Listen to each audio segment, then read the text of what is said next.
Okay, right. I'm here. Oh wait, we should start recording first. Well, right? we are. But Yeah. I'm gonna go live to time.is anyway. I'm not gonna stop. Like, we are live I'm now. recording We're again. live on the internet. This is a We live. are really bad at projecting an image of knowing what the fuck we're doing. We're going live. Are we live? We are at time.is. And just to remember, time.is is the website and not just looking at your teeth. Correct. And so we are going to clap. Can we clap at the top of the minute? Is that a thing we can try to do? Sure. We could try. I think we've learned to be okay with that. We'll see. We'll see Well, about that. Wait, is someone not here? Sound off. Nope. Someone definitely is not here. I was here, but I forgot to clap. Let's check. Wait, you forgot to clap. I've never forgotten to clap. Can someone just justify that for me? Yeah, I can justify it. Someone said, "Is everyone here?" And I thought that someone was missing, and it turned out that I was the one that was Right, but missing. okay. Okay, we let's- ready? To clap again? Yes. That, Well, I haven't clapped once. This is my first time. let's You want clap. to clap once and just get out of your system right now? Yeah, get a. There it is. Was that you, Jack, or was that someone else? Yeah, that was me. You No, that didn't was forget this time. All right. Do you, No, do you no, want to okay. do it at like 50? 40? Let's do it at 50. Let's do it at 50. I want these 10 okay. seconds.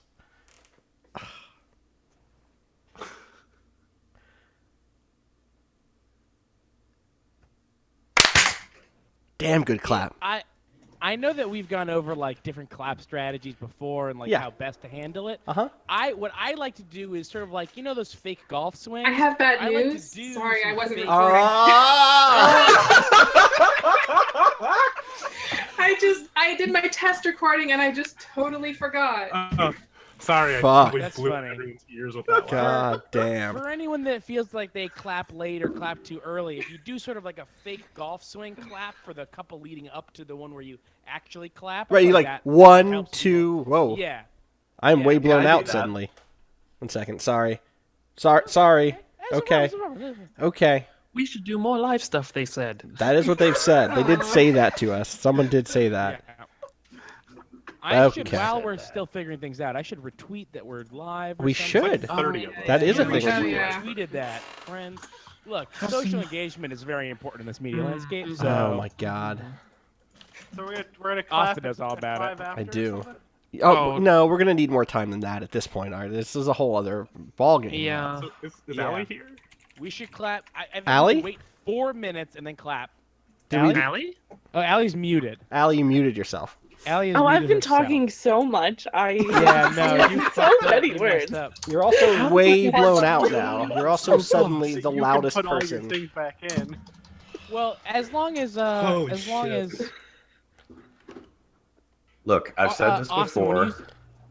you- Streaming is easy, and we are professionals. We're professionals. Austin, if you're finding that people are blown out, you should make sure that you don't still have them at like 200%. No, I don't. I promise I don't. I do not. And like you're fine, believe Keith. you. You sound great. Everything. I figured out exactly what was wrong with my thing. Is what Uh-huh. happened. All right, let's do this one more time. Let's do this at the top of the minute again. Everyone's Okay. here. Mm-hmm. Okay, we're sure And everyone's here. recording. And recording. I'm looking at a recording. Yep.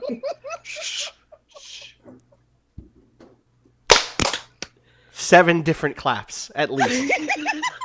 So It was I- close though. It was a real. It was a real. actually- this didn't fine. happen, but Yeah. I almost went off what's going on the stream instead Jesus. of what's actually happening in real life. I Christ. That actually would have did been it. bad. I would've been actually bad. did exactly that, and also Oh my god. God. This is. I did not clap. By the All way, right, we this is have. one. Hold on. Oh my I'll say God. this. It's up to Allie, but we don't need to clap since there We're is like- claps for every person at each of the 3 other claps. Right. So you can line it up. Correct. We have enough information. There's yeah. enough data. We here. can fill in the clap But if blanks. you want, we can do a third no, minute of trying to no, clap. I would just love to do this. God. Okay. Oh, we have like a PowerPoint. Fucking art Yeah, spoilers. Jesus Christ. So are we done clapping? Can I present my PowerPoint presentation now? Yes, yes. God damn. I swear to Christ. Welcome to Friends at the Table, an actual play podcast focused on critical world building, smart characterization, and fun interaction between good friends. I am your host and GM, Austin Walker. Joining me, producer Ali Akampora. Hello. Composer Jack DeKeat. Hi there. Art Martinez-Tebble. Hey, hi. Keith Carberry. Hey, how are you? Andrew Lee Swan. Hey. Andy Clare. That's me. Janine Hawkins. Hi. And Nick Scratch. Hello. Hey, I'm hi. losing my voice. Sorry. It happens. So we are here to do the Friends of the Table Season 3 Post-Mortem, which also includes the Marielda Post-Mortem. So we're going to start with a couple of questions we got in that were really focused on Marielda. And I guess broadly, just to set this up, we got a billion questions. We got 26 pages of Oh my questions, God. 10,000 insane. words plus of questions.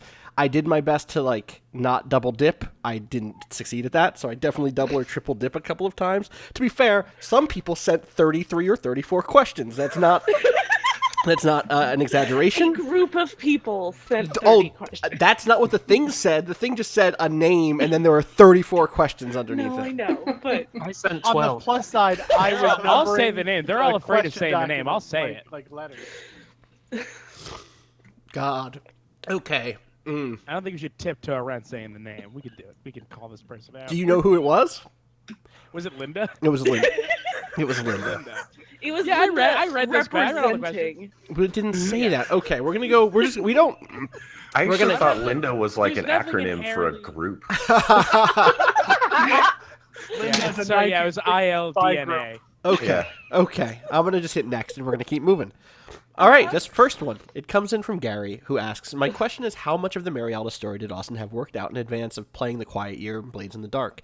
Did he know that the original Samarthys had been, quote, killed? Did Malwan even exist before being placed into the game?"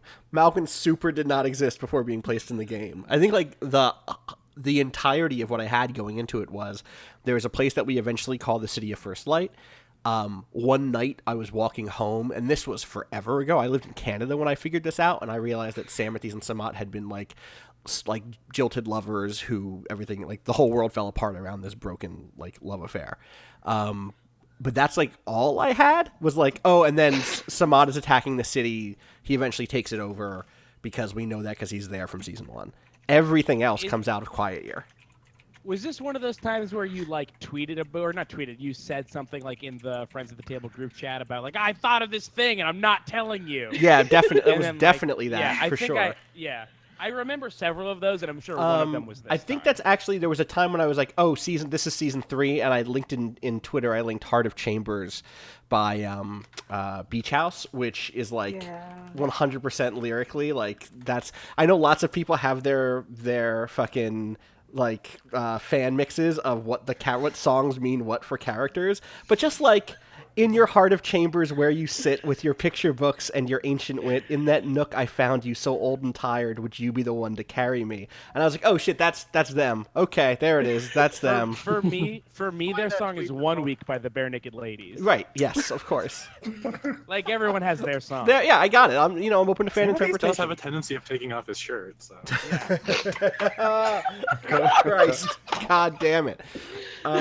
But yeah, I think that, like, for me, the fact that Marielda took kind of left such a shadow over the entire season, like everything was in kind of relation to that show, or like that kind of intro show, kind of really represents how much the game is led from the events of the game. So that's really great.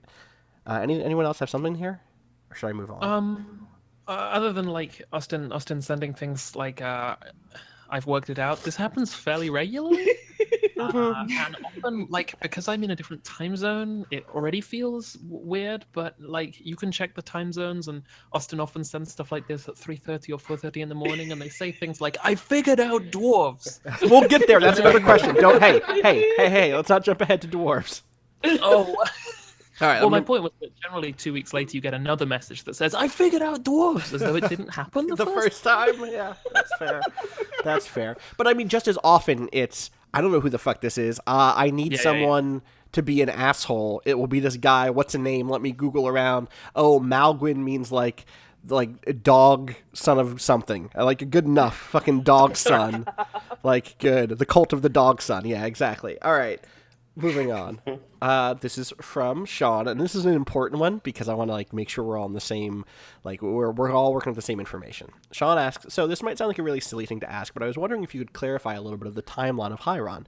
Where does Marialda fit into the overall storyline? Is it pre or post erasure? And if it's post erasure, how much time has passed between the erasure at the events of Marialda and the present day? Sean. It's definitely pre. By an indefinite amount of time. Do people have a working number in their head? Not like 1,000 years, maybe. Yeah. Like a couple of thousand, like a long time. In my mind, I always just jump to 1,000, but that's not the canonical answer. It is probably way more than that. I don't know. What were you gonna say? For me, it was just representative of a long time. Yeah. Whatever, Art, what were you a gonna? biblical 40 days. Right. I thought I asked you once and you said 10,000. That might be right. Oh my sure. God. Totally, right? That doesn't I mean, look, I found the other day I found the first notes I ever made for a Dungeon World game I wanted to run. This game was going to originally begin as a game for Janine and Allie, actually, not on stream at all. And the last note on it, it's a completely different game, right? There's it's still bits of it. The first few notes are bronze, pastel, rust, etched, picturesque, city states, and a lot of those still work, right? But then there's all this stuff about a mage city, a metropolis that holds a heritage it cannot grasp. All right, that still sounds pretty Friends at the Table. But there's it's a way more populated world. It's not post-apocalyptic. But the last final thing, the final line I wrote here for this is in 2011 or something. There is no conspiracy, no cycle. Yes, the world has fallen before many times, but not because something else is crushing us. We are crushing us. And that is that is why we need there to be 1,000 or 10,000 years between what we call the erasure and present day, because but there's been rises and falls over and over again, but not because of some magical cycle. So yeah. Next question comes in from the Rhine 10. Hey everyone, so we know that the original pattern was broken. Was this caused overtly by the death of Samarthes to Malwan, or was it much later when the Book of Life was removed? And was the placement of the book, mirror, shield, guitar, etc. a stopgap to mend the pattern? I'm really curious what players think about this. I think, Nick, you had a suggestion, which was sometimes the players should answer lore questions just to see what their interpretations are. I just thought that would be interesting. Yeah. So, are you asking me to answer this? Yes, now it's on you. This is one of those hoisted. No, I don't think. I think the original pattern is something way older than Malwan. Yeah. I guess other people. What? Yeah. Yeah, the original pattern is something I don't know that I ever picked up, and I don't know that we were supposed to. I was a lot actually of those curious things. if that's something Jack knows. Yeah, that's a good point. Oh God, no. I think you do. I think I think Jack knows. Maybe not. This is one of these things where now what we're doing is a quiz. I don't know. People ask me about the pattern a bunch, and kind of specifically what it is, and I don't know if I have an answer or even a kind of a conceptualization. It seems hard to answer questions about the pattern because the pattern is comically obtuse, actually comically obtuse. There are variations on that. No. I mean, yeah, there was a. This is going to be one of those answers that is not going to help at all. So it might as well be from an archivist. But there was a map that was doing the rounds a while back of it was a live map of the wind in North America. Right. And it was comprised of hundreds of thousands of tiny white lines on a black featureless map of North America. And the lines were flickering and moving and influencing each other. And I looked at that and I thought, yeah, what I'm looking at here is some leaves moving in Seattle. Right.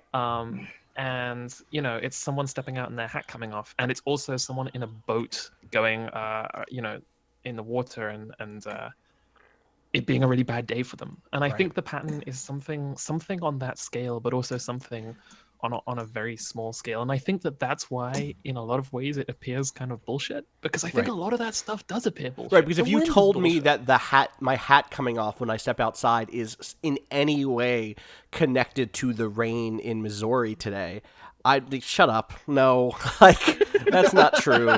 Or you know, Well, like, it is, and but yeah. it is right, exactly. So I think that that's the case. I will say that like in the text, whenever I say first pattern or original pattern, I am just talking about Samal. Yeah. And like when was he broken? He got old. He got old. Yeah. Like Something there. bad happened to his shoulder. Well, that's a specific I thing. had Yeah. Fucking Yeah. wizards Yeah, did yeah, that yeah. shit. by the end of this season, I had started thinking of Samal in the original pattern as like, we have this old ship clock on our wall in the house, and the way it sits against the wall, the crank that winds it can't spin. It just, because it's kind of flush against the wall. So to wind it and actually make it work, you have to take it down off the wall and wind it and then put it back up. And it's really heavy, and it's also really loud, and it's like just a thing I'm not interested in doing. And I kind of was in the habit of thinking about the original pattern as something that, like, you know, a clock on Samal's wall that like still works, but Right. is like really inconvenient in a lot of different ways. Totally. I think I've been pretty open. Maybe I to this group here. Like, we started Hieron in a year, or we didn't start it, but I guess Marielda is probably the year that I lost like 3 or 4 people in a row to cancer. And it was like, oh, okay, if the first half of Marielda is Samal is Samat and Samathes fighting over something, the second thing is their dad is dying, and that is like a super. And then like obviously the second part of that is the heat and the dark stuff, and that's just like, yeah, man, some stuff is big, and there isn't a quick and dirty solution to it. So all of that stuff predates Marielda. Like, all of Marielda is a response to that, and in some ways I think all of the major A plot of Hieron is also a response to that stuff, right? So it's like, what did people do in Marielda Day to try to address that stuff, and now what are people doing? And people make all sorts of decisions. So, all right, we're gonna keep moving. This one comes in from U.S. Camera, and I am just. This is another quick lore answer, which is they say, "Hello, table friends. Were we ever told when and why reconfiguration stopped?" And there is a quote from Samal from The Killing of the King God Samathes by the traitor Prince Malwan in Part 4. And I'm not going to read this whole bit, but if you're looking for it, what I'm going to do in this moment is shout out the amazing team that runs the Friends of the Table wiki, the new archives for the Hieron section, that just includes all of the major narration around stuff. You can go look that stuff up. It's a really fantastic resource for, like, what the fuck did Samal say in that narration? What was he saying about ghosts? There are 2 types of... What the fuck is he talking about? And going to look that stuff up really helps. So, shout outs to that amazing team. And the answer, briefly, is... Samathes was like, yo, if anybody ever really fucking kills me, then stuff went real bad, and I have a tomb set up that will magically drain the ability to reconfigure. You know, he's the god of inventions, so... You know, like a magical tomb. Totally. Yeah. Like you I do. want Like a magical tomb. Ellie writes, would it have been possible that Malwan had used the other sword, or had not killed his father, or was that inevitable? And that's the sort of question we got a bunch from a billion other people. So, again, I'm kind of curious, as the players who were in that scene, did you feel when you were playing that could have gone differently? Yeah. Yeah, totally. Yeah. Yeah. What do you think would have happened? I would have had to figure out a lot of different things. Yeah, right? But, like, honestly, at the time, I was just kind of... The way I always do stuff, like, and I'm just speaking personally, is, like, I always go with, like, what does my character want to do here? Mm-hmm. And so, like, if everyone else is doing that too, then, like, depending on how things shake out, Siege could have won that scene. Right. Yeah, And, like, easily. Right, totally. I mean, it looked like he was for a second. Like, that was one of my favorite moments of the whole season, or the whole last year, was Siege getting, like... After a season of, like, people missing stuff over and over and over again, Siege just went on this roll of, like, you know, heavy success, hard success, success. No one can fucking make The a best dent. I've ever rolled ever. It was incredible. I Ever. love Siege. Yeah, totally. I've kind of always like wondered like what would have happened if, because I think the last thing I did with Siege in that scene was to yell at Samathes to, like, you know, hey, like, do something instead of trying to attack Malwan one more time. And I've kind of like thought sometimes like, I wonder what would happen if I had like, you know, done more of a hard move at that point. Totally. I think the thing for me, the answer from the storytelling side of it is that there are rules that I have in place for what the world is and how the world functions. And so I honor those rules when they come up. And we'll talk a little bit about that later with like certain, you know, when a role does a thing and then it references some other thing from 6 months ago when we recorded and then it happens again, like, oh, but the same rule applies. Like that is the state of the world. And so in this case, it was just straight up, if Malwan or if anybody kills Samarthes with this one sword at this moment, this is the thing that will happen. If something else had killed Samarthes, he wouldn't have died forever. It would have done the thing that always happens with reconfiguration, which is he would have had time to rebuild himself. Or maybe the other thing would happen there, which is like, no, that wouldn't have happened, but the void would have eaten him. The heat in the dark would have eaten him because Tristero was already gone, but he wouldn't be in the sword, you know? So like, there are all these different things that could have happened. Or he could have won. He could have totally won that scene and figured out how to beat the heat in the dark. Like, the heat in the dark didn't become a capital V villain, so to speak, until the end of Marielda, when it became clear that that force, I guess, had sort of had a victory in the death of Samarthes. And then I was able to configure the rest of the season around the heat in the dark, and suddenly a lot of the other threatening parts of it became that much more threatening. Like, it went from being a sort of lingering threat where Hieron in the future could have just been a reflection of what the heat in the dark had already done, to being instead, oh, this is the stakes. The stakes are the heat in the dark is coming, which is a different thing. I think Good job, Marielda team. Yeah, way to do We it. can stay on this for just a second. Totally. I remember asking you recently, like, did you mean for the Blade of the Dark to be in the show to like end up to have Samarthes there? And you were just like, no. No, yeah, that was just wanted like. it to be, yeah. Go ahead. You go were ahead. like, I want it to be Hella's sword, but like I thought some guy would just kill a bunch of mages. Yeah. And- Like when that sword was in the game, it was that someone in the Yellow House had it, and I was like, oh, cool, they had Hella's sword. It's this like dope, stupid, like ridiculous fantasy sword that grows as it kills people, and they're called, you know, the Yellow House, and they worship the dark and the heat, and like sometimes a sword is just a cool sword and doesn't have a destiny, right? Which I think has come up this season a lot with things, which is like things can be super powerful and magical. And in some ways, that power gives them a certain sense of destiny or fate or something, in that because it's powerful, people will want it and want to do something with it, but it's not predestined. Like, and there's a sort of difference there. There are pressures on the world once something, it's like nuclear weapons. Like, before nuclear weapons existed, we could not kill every human. It would be implausible for humans to kill every human on the planet. There are too many of us. We are too small. Now that is not the case anymore. We could all be dead in a week. Like, that is a feasible thing to happen now. Jesus. And that is like what happens when you introduce new technology. Like, and so that for me, that's how I like to treat Magic in games like this. Is like, okay, well, what pressure do they put on the world? What new possibilities do they open up? But I'm not here to be like, oh, that weapon could have stayed in a stupid chest underwater forever. You know, like it just could have. So yeah. I think also super briefly before we move on, in terms of like the story being set, there's sort of stylistically, at least, there was a sensation that I got coming to the end of Marielda. I think also after Austin, you explicitly told me to name a track "The Killing of Samarthes." there was definitely a sensation of like, well, we're going here now, Right? We're in it, you know. Right. Like this is a train that is going into the station, Right.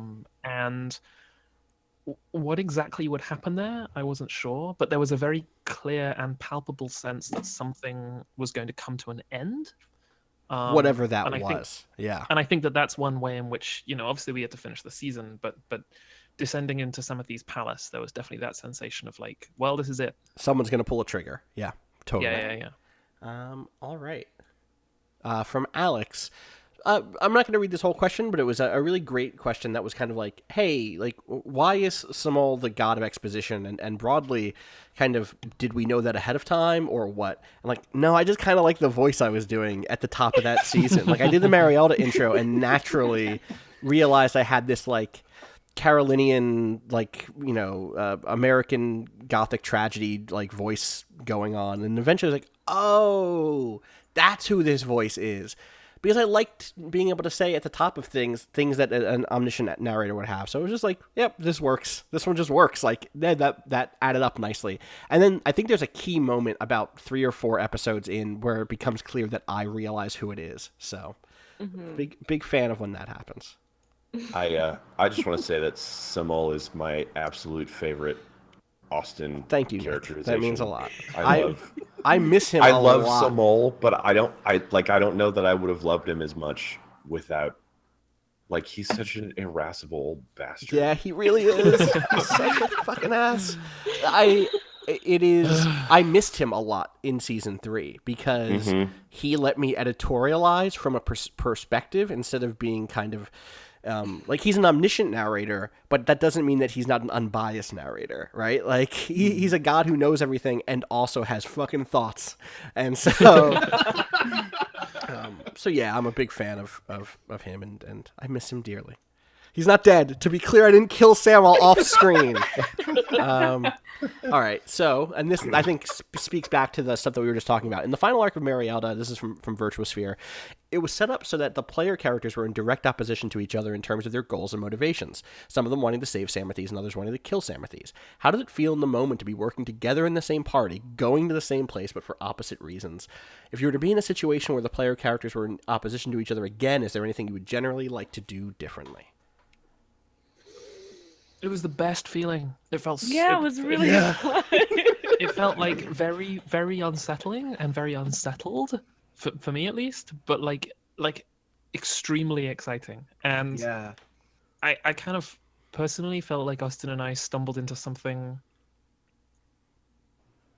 accidental and good when we realized that Ethan didn't know why he was in the palace. Yeah, we had no idea. Like, that was definitely a moment of like, oh shit. Like, you, you asked me who was in the room during a certain conversation, and I just said, oh yeah, Ethan's not here. And then we realized that it would be fun to just start playing my own characters off against each other. And then that happening and feeling the rest of the party kind of collapsing around us at the same time was just the most fun. And the question says, if you're going to be in a situation where the player characters are in opposition to each other again, I want to get there again. Yeah, let's do that again. That was great. We're close. Will. Listen, yeah. It happens a lot. You hear the end of this last season? Jesus Christ. Like, so, I distinctly remember the moment when Jack called siege on lying, and my stomach dropped because I was like, oh shit, I don't have to think about how I interact with NPCs. I have to think about everybody's player character special powers now as well. And and yeah, it was so tense and such a different experience, and I felt like it really I felt like I had to be super on the whole time that stuff was going on.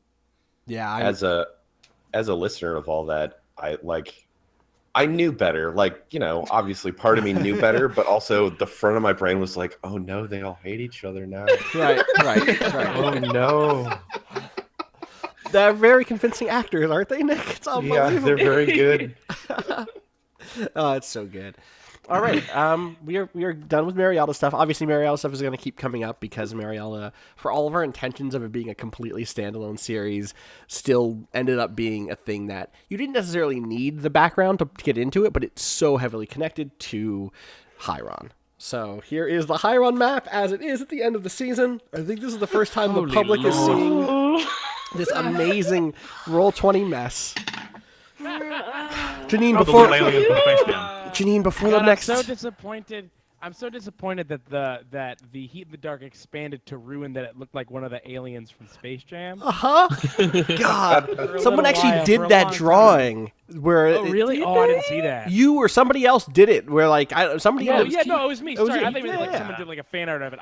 You did it. I did a side by side of the map and the alien. Yeah. I can find it. I'll tweet it. So the purple is the Heat in the Dark, and then the white is the white star stuff that's holding it in just barely. So Those are arches, right? Those are arches. Okay. Or Like crevices buttresses or sometimes. something. Right? So Yeah. like the little wiggly ones are crevices in the ground. The big white and purple, like the big arched ones, are arches. Yeah, it's great. Sometimes you're just It's rolling a pretty game and solid, you're alright. like, I don't know, fucking, it's a big purple mess. Who knows? Yeah, like listeners will It's- also notice that this map is brought to you by, sponsored by question marks. Totally. And yeah, I guess like the Grand Tour, I almost just clicked and held to do a ping, but this is not actually Roll20, so you can't do that. Yeah, the Grand Tour isn't there anymore. We know that. We know the Grand Tour is actually out in the West, and it's a whole thing. It's a whole thing. Canton, I thought we would get to this season. We did not. That's okay. Things happen. The Dwarven Wait, is staging ground, Canton right? not the Canton's like the big dwarven city on the surface that on no the one saw. surface? Yeah. Oh, okay. It just didn't go that way. Like that's just that was a thing where I was like, oh, I'll figure this out, and then like, I just didn't get to it. So I remember Canton sounding really cool. Yeah. right. Someone in the chat says, I thought the lighthouse and stuff was all in the buoy. It was, and also deep underground on the lower strata. It's there. That's where when Hadrian climbs up to the top of the lighthouse, that's where he shows back up. In a deep, empty, like darkened strata lamina. When he looks around, and to the east he can see the light of the city of the first light and the volcano, and to the west he can see another landmass, and he like floats over the water. That's where it was. So yeah, Someone in the chat is asking, you were where's in that Nico game. this I map? drew this at the time. Naker is on Samuel's nose in ping the it. northwest. It's where the nose is on the face in the top left. So Oh my god, it's yeah. all the way over just there? just north of those trees. yeah, just north of those trees is like the beard on Old Man's Chin. So, and yeah, that's Oh, I Galenicus see. Tower on the far east. All right, questions. From Alex for Art / Adrian, though anyone can answer this if they want. What was the hardest character decision you had to make this season? Jesus. I mean, I guess it depends what we mean by character decision. huh. If we mean like the decision the character had to make, it was. I think it's pretty obvious. It was about the ring and Hela's hand. Yeah. Wait, really? More than Benjamin? Yeah. I mean, Huh. if only because like we just did that over lunch. That did happen. That is one of the rare instances of us figuring out a thing off mic. I had a beer and a burger. Like that wasn't hard That at a all. really nice day. That burger was Yeah, nice. like, That I was a nice having day. good time. I'm just I just like got picturing married. Hadrian's just like barbecuing next to Arel, putting his son in a Fuck. bubble. God damn. He's got a world's best dad hat on. It was a good day. That was a good time. That was a nice place. I had an umami burger. That's Yeah. That's the name of the place. Yeah. Unbelievable. Whereas I had to decide whether or not to break Hela's hand just like in my room. Like Oh, that was really tense. I really wanted her to still have that hand, but like had to understand if you did otherwise. Uh-huh. That's a real friends of the table sentence. I really wanted that hand still. Done with it. Tell me about it. Oh god. Oh boy. I'm just gonna very briefly skip way ahead. This is supposed to come in a section that's all about general, just general friends of the table questions. Amateur Doulahan says, "Here's a question: what's up with Austin's hatred of hands?" Very influenced by Star Wars. I'm very influenced by Star Wars. They're also just. Yeah. This is a serious answer. Is I hate that I do it so much.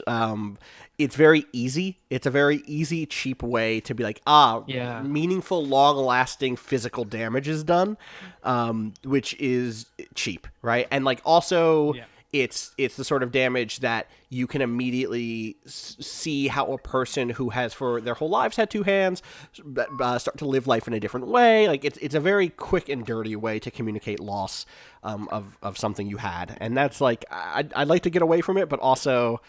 There's someone already lost their hand at the top. It's also like next really, it's so emblematic of like, especially for season 3, what season 3 is about is like how much can you affect, Right. and the hands are like our direct, like this is how we affect things around us.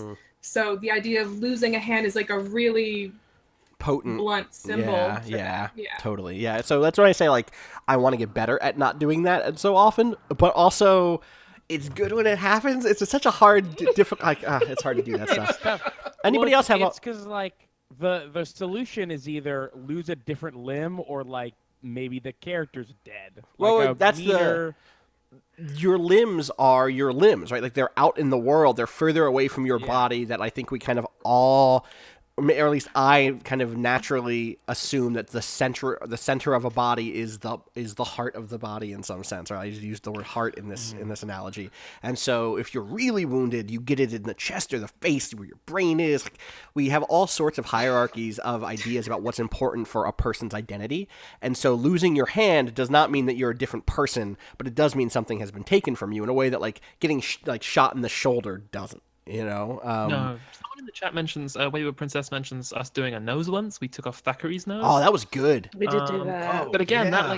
that like, and I mean like, we can get way into like theory of body here. Yeah. But like that served like a different narrative Yes. purpose, right? That was supposed to be the petty and unpleasant conclusion to a duel. Right. And also and specifically petty and like needless. and also wounding the kind of togetherness, the presentation of a person whose shoes are always shined, right? Like, hey, I'm Yeah. going to wound you by now I'm categorizing you in the world as something grotesque, which is not me, It was like- Austin, saying that people who don't have noses are No, grotesque. that's but that is yes, the story bit that absolutely. we were doing, which again is a weighty thing. So And I think it was important to me early to we said that the Hitchcocks were ex-cavalrymen, right. and they were also swindlers, and I wanted to make it clear off the bat that these weren't like the nicest people. Mhm. It's kind of petty, and it's kind of a petty and unpleasant slight to Right, do.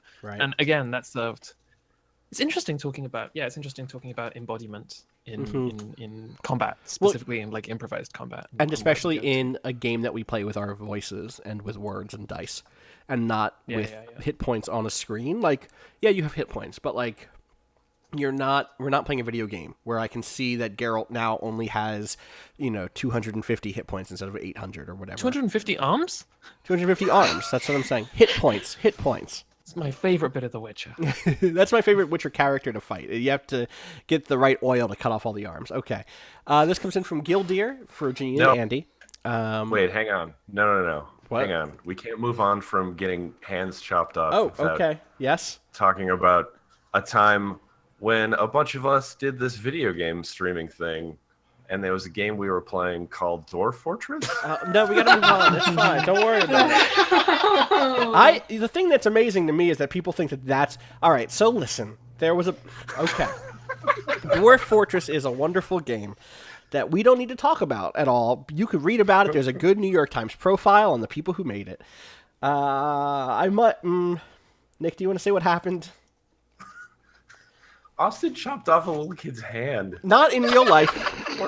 In Dwarf In Fortress. Dwarf Fortress. I don't remember what character I was even playing, but I got into a huge A fight. vampire, Austin. I may have Oh, been. well, then that makes sense then. Thank That's you. fine. Like, Thank you. a vampire's That's gonna fine. chop off someone's hand. Hey. Someone says Austin murdered that child. I don't think that was confirmed. We don't know if that kid died. Yeah. You can live a long life with only one hand. You absolutely can. Look at any character from No, Friends I at the don't think table. kid died. All of whom have lived at least 18 months. Yeah, who knows? Anyway, I think my obsession with cutting hands off in RPGs goes way before that. I think Art could probably come up with at least 2 examples of it happening in college when we were playing like L5R or something. That game was very easy to cut hands off. You got with, too. katanas and shit. Like, hands get cut. So, Yeah. all right, I'm going to move on. We don't know if that kid died. I'm going to say it again.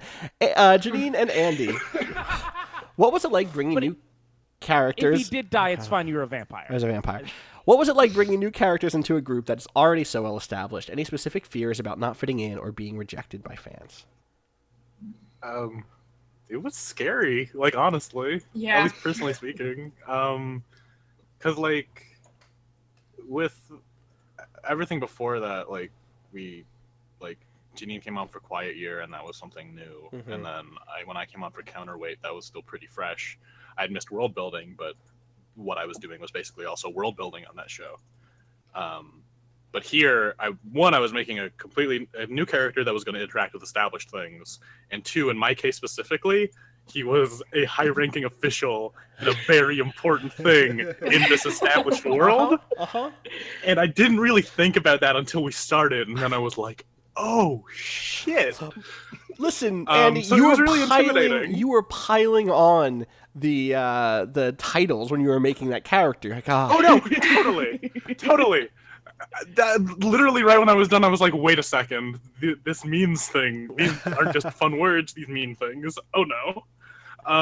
So it was, a big deal, and I was legitimately pretty worried that people would be like, "Who's this new fire boy? Who's this noob?" Yeah. Right? Who's this weirdo? Get out of here!" But everyone was super supportive and super nice. So Definitely the like jumping around in someone else's established world thing is scary, especially because like there is a degree of player authorship involved in Friends at the Table, and like when there is this big thing, even I listened to the first season 2.5 times, I think, before we started season 3, and I still felt like I knew nothing. I still kind of feel like I know nothing. So that feeling of like, okay, now you're in this and you're doing stuff. For me, I was like, there's always going to be when someone joins a podcast, there's always going to be like an adjustment period for fans. And like, I've been in that with other podcasts of like listening to them, and being not sure about the new person. And that's unavoidable.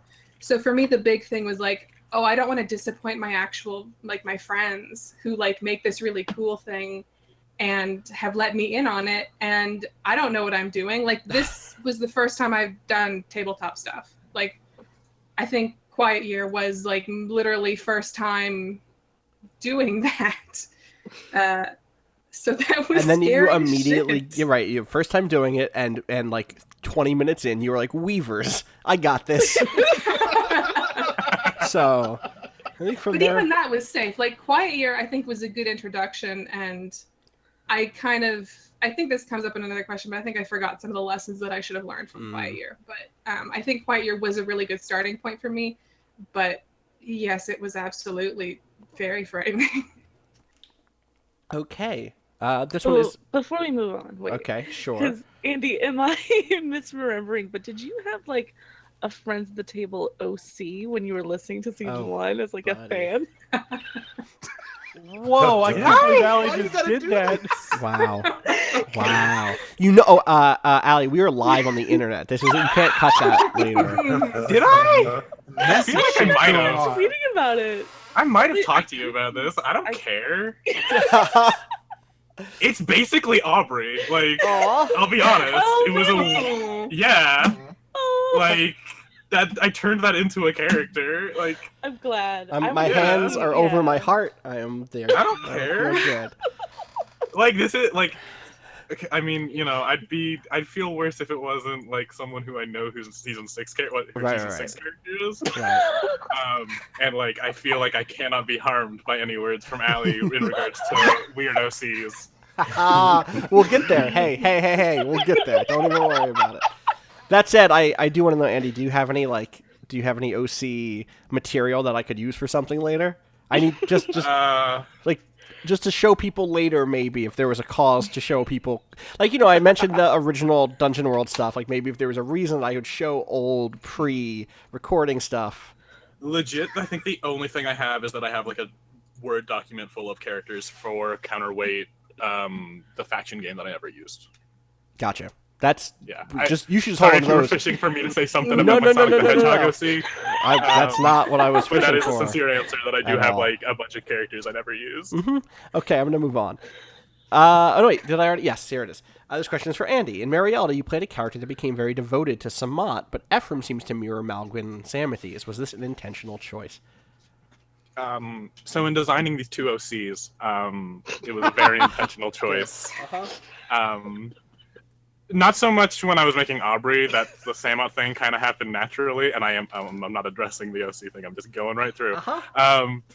With Aubrey, the Samat thing just kind of happened naturally, but with Ephraim, literally when I was making this character, I was like, how can I make a character as far from Aubrey as possible without them being just, like, evil? Right. So Aubrey's whole thing was that, like, she was very like focused on helping other people and like nonviolent, and both characters are naive but in different ways, is what I wanted to go for. And then with Ephraim, he's very, at least for this past season, he was very self-serving. He was trying to further his own means instead of trying to do like what's good for everyone. Right. And so I wanted to purposely kind of have those play off each other, because I didn't want to just play something super similar Totally. one after another. That makes sense? Yeah, totally. I'm glad that Okay. I didn't know that when, like, as your GM, I didn't know for sure if that was an intentional thing or not, but it definitely worked, I think. This one for Janine from Kurt says, it seems like every character is marked with some powerful magic and or relationship to a higher power, except the little thief with a pocket full of poison. What keeps her around now that she knows how deep and dangerous everything is, when she is usually looking for the greatest profit? Her words in episode 26. This has so little to do with her. I think this answer is probably going to be very different, like first episode of the next Hieron season, because there's, that's some shit that's deeply going to change her. But I think the big answer to draw on is what came up in the Moth Village in Old Man's Chin, which is just like, she stuck around for that because Red Jack is the kind of person that you want to owe you a favor. Right. And I think that's very much the same thing with like Hela and Adrian and even Samal, is like, you can leave and then you get nothing for your trouble. Or you can stick around and take the risk and then maybe one down day, the line that pays dividends. Right, which is like what happens with Lutz, with Chancellor Lutz, where we set up that you had a contact in Rosemarrow. It was someone who ended up being the Chancellor, and you could call on that favor. It's like, this is why Adair knows people, is so that one day you can make that call. Yeah, that's really good. And like the other side of that is that like that's how she looks at relationships. Like that's how the road of her life leads to that lack, is that's how she's doing math in her head all the time of like, is this worth it? Right, totally. What is Adair going to do when she realizes that Hela and Adrian can't do fucking shit for themselves, let alone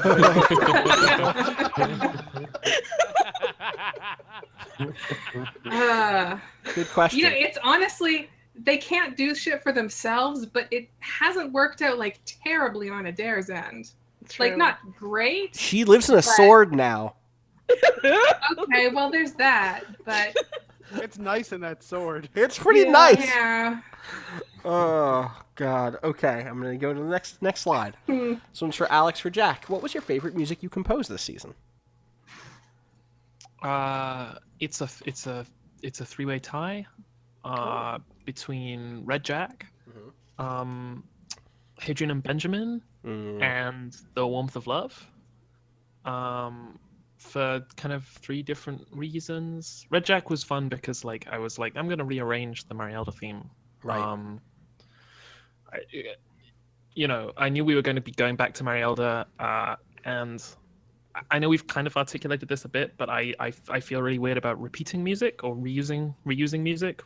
If we're gonna reuse music, why not use the time to like develop a theme? Right. Or recompose the same way that you've recomposed Eve's Light's Parade a couple of times now for different scenarios, like the Heat in the Dark reveal in Marielda. I'm so interested in rearranging things, and especially in season 3, which has just kind of been a season of constant rearranging and constant attempting to find new things in these themes that we've now had for like 2.5 years. And so I thought, yeah, I'll rearrange the Marielda theme, and then like a fool, I just decided to do another Marielda theme. Yep. Like something that sounds like Marielda but is completely different. And that was fun. I wrote that in 3 separate places on 2 different clarinets because mine wasn't where I was. I've been traveling so much. And it was just a case of like, oh my god, this thing came together so well. I really like Adrian and his son because I was struggling with... I found the Adrian and Benjamin plot really moving. and I was struggling with trying to get it right, and I just put the microphone on the floor next to the piano and played it in one take, and was really worried that the pedal would come through, and then as soon as I heard that the pedal had come through, I was like, oh, actually, this sounds really.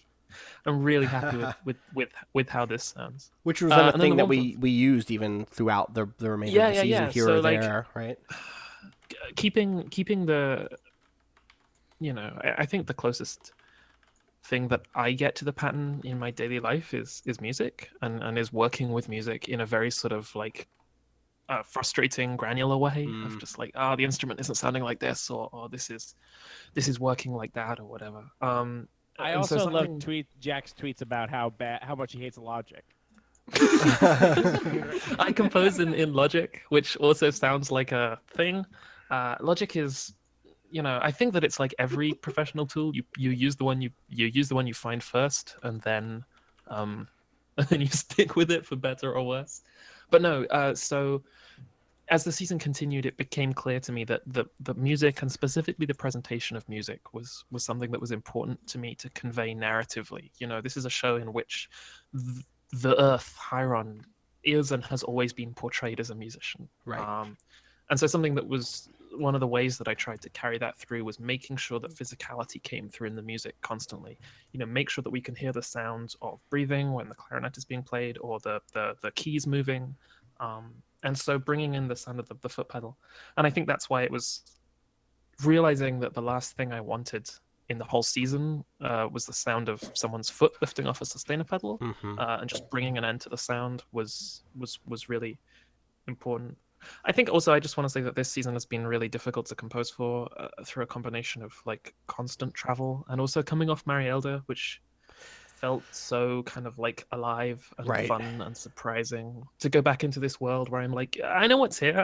It's a guitar and a piano. And like, Right. I mean, I actually don't know if there's another question that speaks to that specifically, but I'm completely with you. Like in a very similar way. Like I obviously didn't compose any music for this season, but especially coming off of Marielda, I knew what the instruments were. I knew what the instrumentation was for Hieron. I knew what was on the palette. And it's a different thing to return to a palette than to find a new one. It's such a different thing, especially because we went into this knowing that like it was going to be, for want of a better word, a full-length season. So Right. I knew I was looking at about 18 or 19 tracks of Right. music, and I was like, what does this look like? And it's so easy to romanticize a lot of this stuff when, I mean, we made a show about this and it's called Canto 8. Right. Right. When what it ends up with is a lot of just sitting and working. And I think the example for this was I was really running up the clock this last week, and Ali sent me Benjamin coming out of the sword, Right. and it was Or out of like, the bubble, out of the Arel bubble. sorry, out of the Yeah, bubble. yeah. Yeah, I mean, no, it's fine. And like it was moving, it was genuinely moving to me in a way that the show has never been before. And the story that I want to tell is that I sat down at the piano crying and wrote it in one take. And actually what happened is that I sat down at the piano crying, botched it for an hour and a half, gradually got increasingly sick of the audio file, sick of the piano. Yep. It was really hot. I got up and went outside. I began to run out of time more and more and more, and needed to work on the outro. And in the end, that sequence didn't get any music. And like, that's the other side of the physicality of music and the physicality of production, is that just sometimes it's gonna fucking suck. And like, It is often that I catch myself like about to ask you something that I would be infuriated if anyone else on the cast asked me to do, of just like, oh, well, can't you just do this basic thing where you just loop this twice and then it's done? You basically, like, what are you doing? Just play this sequence twice. And then I'm like, well, if someone told me to do that with an intro or with an NPC, what if we just had Laser Ted again as a different NPC? What if this new game just had Laser Ted again? I would fire. You're not allowed to play with me anymore.'re done. Like, that's not what this is. And so that's I like, like you've been reading Twitter though, Austin. yeah, That's, apparently. Christ. the last two notes on the clarinet in Warmth of Love were took 36 takes, the last two notes. And I say that not because I was looking for some sort of Kubrickian flawless, I got to convey it in the 36 takes. It's just like I wasn't breathing right, or I wasn't sitting right, or I ended the recording too soon, or I ended the recording too early. That's just a really hard instrument to play too. Yeah, it's like really hard. I've played it for 13 years and I'm terrible at it. It's really hard. Spectral Boy says, wasn't that just Snitch Knightley? No, Snitch Knightley had an empty heart. Knightley is He would have not fucking Laser killed Ted. everyone Way in the different. 6 in a second. Laser Ted is a good boy who loved everyone. There's a huge difference. So I just really quick, just to add on to what Jack said, is that I bought like a shitty clarinet for a very specific reason like 2 years ago. And I use it every once in a while. The first, Were you unlocking? Wait. Could you have some Yeah. sort of magical box that could only be unlocked by playing a clarinet? That's exactly what it was. Okay, got it. No. I like when you go on YouTube and you go like, hey, how do you play a fucking clarinet? YouTube, and they show you the first scale that they show you is harder to do than any other scale I've ever learned on any other instrument. It's like impossible. Like the first scale involves like, okay, you play these 4 notes and then you have to go from holding none of the buttons to holding all of the buttons all at once, and it's insane. So it's crazy that anybody can make any music with clarinet. Sometimes people tell me that they play the Marielda theme at 1.5 speed or 2.5 speed, and I feel sudden and profound anxiety because let me tell you, the Marielda theme is really fast, and I have to play it live. Yeah, It seems hard. it's capricious tube. The only worst thing for you, Jack, is if you were trying to do it on an oboe. Oh my god, I've Yeah, been playing there we go. saxophone recently, and like, let's move on. All right. From Matt, simple question for everyone. What do you think was the best or most interesting failed role throughout this season? There were a number of great ones, but I'm curious what stood out to each member in particular. I fucking destroyed a whole bunch of the you did world. do that. That happened. That happened. So like, we should talk about that because that was definitely one where the response was like, Austin, why do you hate Keith so much? Why did you make that happen? And Yeah. that was established. well, one, that obviously. would happen. That's the Yeah. thing, right? Is that like that was a rule that I put in place literally at the end of season 1, right? Like I had Yeah. notes about what people were going to carry with them into the next season of Hieron and like what Yeah. things would pop up based on failed rolls and based on the condition of the world.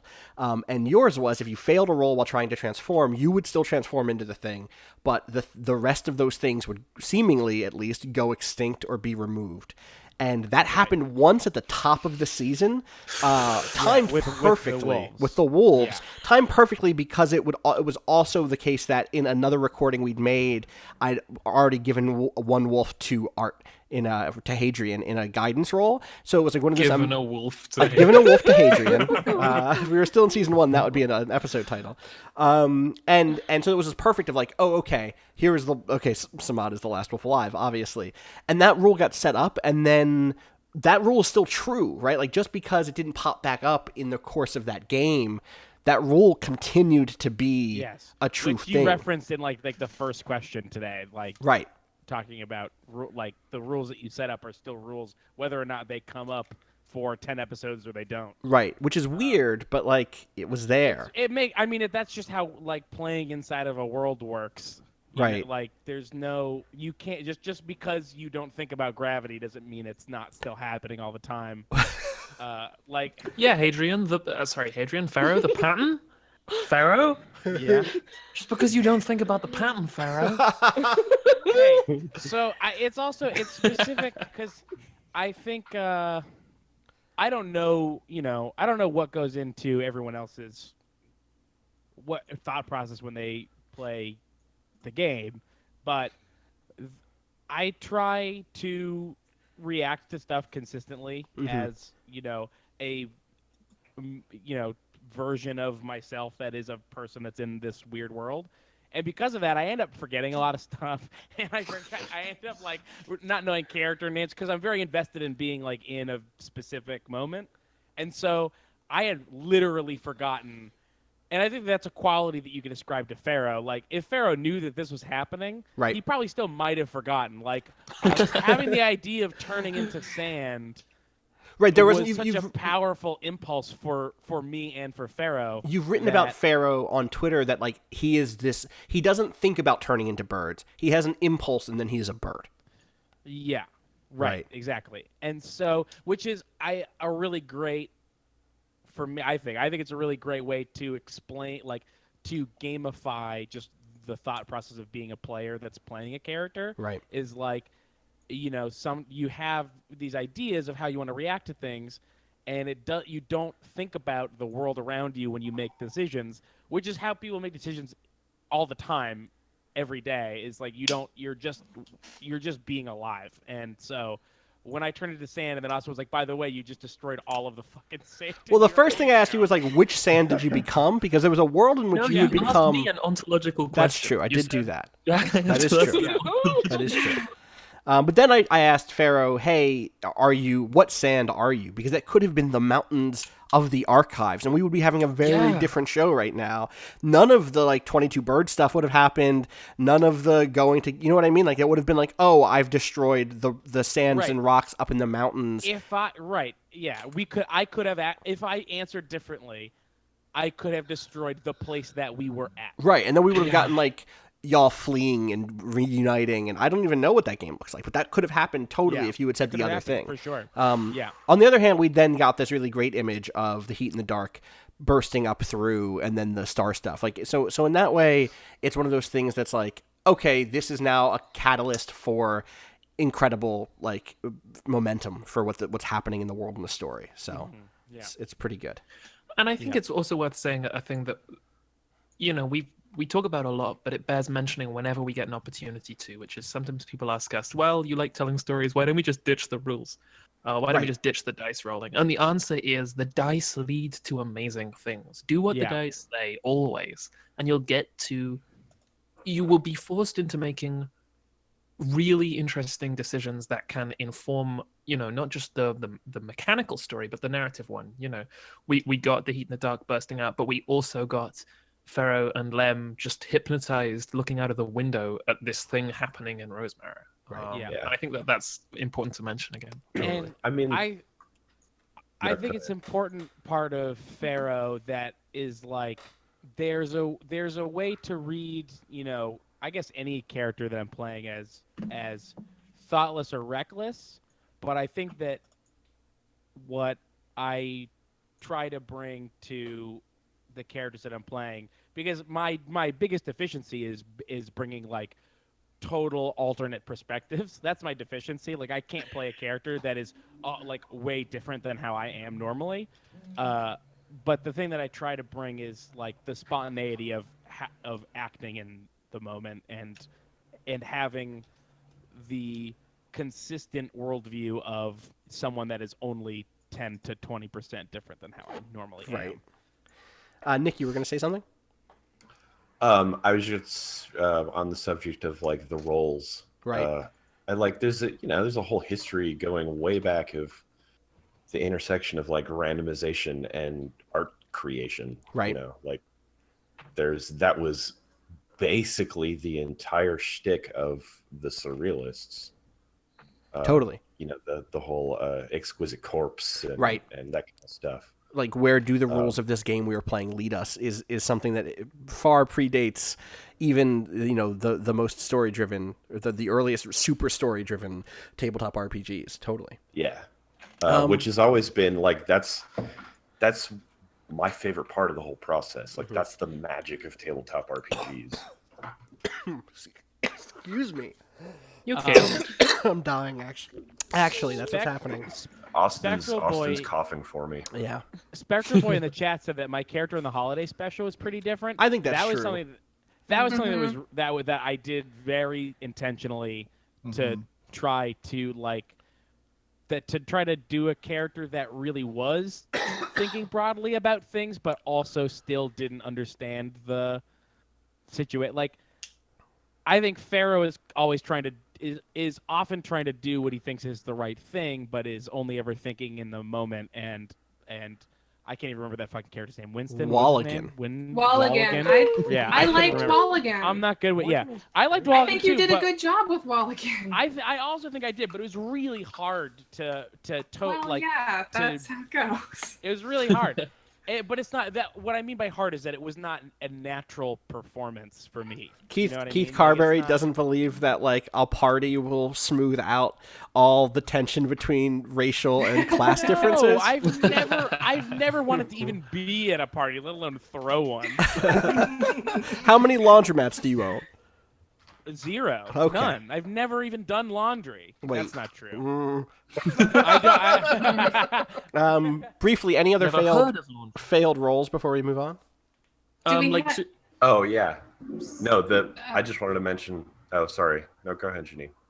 No, I was gonna say like there's a bad failed role. Is this the time to mention that? I don't know which one. In Rosemarrow, Blake versus Mother Glory. Oh, what was that? Yeah, that was a mixed success though, right? That wasn't a failed role. You got to pick well, one. it was a mixed success, but like I definitely went into that encounter like, okay, I'm gonna save the character that my character actually has a connection to and a reason to save, and I'm also gonna save this character that I am as a player I'm very invested in. It's gonna be great. Everything will be fine. We're gonna solve murders. Right. And that super didn't happen. And there, people were upset. I was upset. There was some upsetness. Yeah. But also, like, there was no other choice for Adair to make there because, like, she didn't know Mother.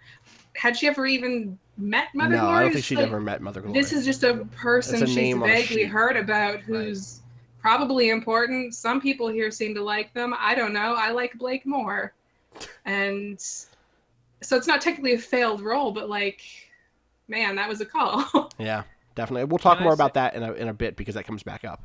Keith? Real quick, I just had a sort of a mostly tangential thought, sort of about failed roles though. Is one thing that Austin does that I've never done as a GM, and I've never had any other GM do, is failing a role where the thing that you want happens, but the thing that ends up the result of the role is actually terrifying, and the like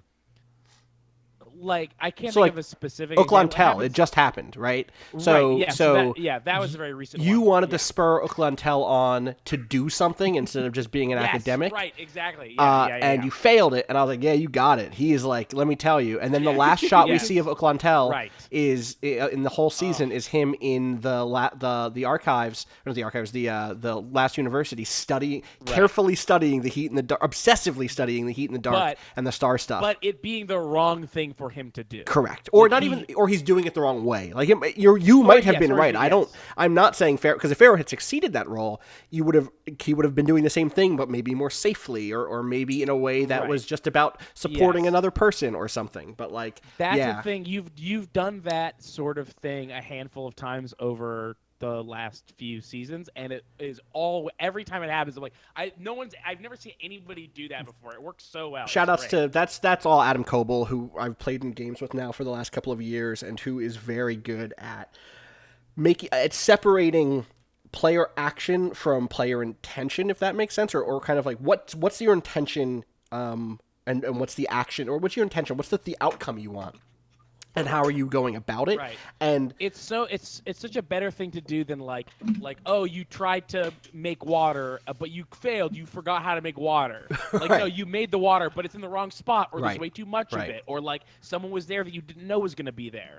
It's one of those things where like you can. That's the other end of make a move as hard as you want. Is sometimes you make a very soft move. Sometimes half of the western seaboard disappears, and sometimes you've made an academic, maybe step outside of the realm of safe study and into something that could cause big problems in 2 years when we return to this setting, or in a year, I guess, a year from now, so we'll come back. Yeah. Any other tough rolls, bad rolls, good rolls? Super quick, mostly because I think it's something that we want to address later, but I kind of want to flag it up here. Is the 7 to 9, I think, that led to Lem flooding the stoneworks, or more specifically that led to the researchers staying when Lem flooded the stoneworks, was like a moment that was really important to me, and I'm really glad that we got to that point. Probably for reasons that we can talk about later, but like just realizing what we were going to do there and realizing how that was going to go, was good fun. I just like to say that Adrian has never failed an important role, and never once. Yeah. Someone in the chat, I've lost it. Where did it go? Someone called. There it is. Herman SL says, "Yeah, the Blade in the Dark Castile roll changed everything." Yeah, was so good. like, Oh, which is yeah. that's one of Oh, those God, yeah. instances, which is like Malcolm's like, I think I should use this sword, and Castile's like, yeah, definitely that sword. Yeah. I was gonna Right. bring that Now, up as my favorite. Of, It's very like, good. in a show full of amazingly failed roles. that role. That's- Oh my god, it's so good because like the players know, Right. and the players are like, oh god, but then the characters don't, and oh man, Yeah, she. and there, and it's not like a failed role that's like, it's really easy to have a failed role that's like, oh, I tried to hit this guy with a sword. Right. That Right. like there is so much in that Because then scene it's- and in that role. it's having to play the rest of the time knowing that the information your characters have to work on is wrong. Yeah, Right. yeah, totally. Which is great. Well, like, And it sort of reminds me of in what did I shit? I lost my train of thought. Never mind. Austin, you go. when I was younger and played in games, I was like the asshole who, okay, I don't know it now, but how do I move the world such that I do find out the truth and then I can make the right decision based on? Do you know what I mean? Like, and Solvex for Samathes. right, exactly. And you are all very, very, very good, and I'm fucking blessed to have players who go like who do the opposite thing, who will like rub their hands together at every little drop of dramatic irony that comes in. You're like, oh yeah, turn that fucking faucet on. Yes, baby. Yep. We should talk about dramatic irony later when it comes up. I think probably Sure. because that's like a whole well. That's like a whole well of stuff to talk Oh, about. Yeah. Yeah, we've also been like going for an hour and 15 minutes, and we're like 1/3 of the way through. the Okay, show. okay. Well I then, have until 9 o'clock. Nice. I have 2.5 more hours. all right. Well, this Wait one, till the 11th. this comes in. There's gonna be a bunch of these that just say from Linda, and they're not from Linda. It turns out. No, they're from From the Linda Linda Coalition. Right. Yeah. Tell us about the scene with Adelaide you mentioned in this tweet. You said to remind you for the post-mortem. And Maddie says, not enough Adelaide content for sure. I said, when it's time for the post-mortem app, remind us to tell you about the very good Adelaide scene that almost got released and then This was in April. didn't. Yeah, time is long. I'm gonna mute everybody for a second, and I'm just gonna play this Okay. scene. So I'm just gonna turn have to down mute myself. Discord. Okay, yeah. Everyone else can. How about that? Everybody mute themselves. Tell me. That's not gonna type when you're muted. What was that? Why do they say muted? That's not how that works. All right, I think everybody's muted. Okay, I'm gonna play this now. For Ephraim, you see a how do I describe it?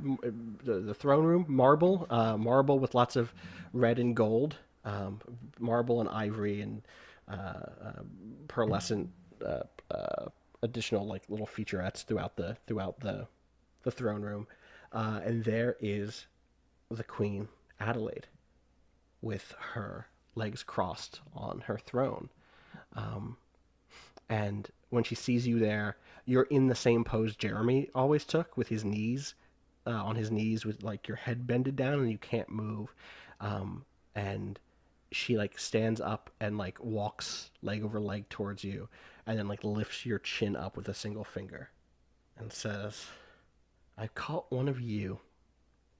I've got a great deal for you.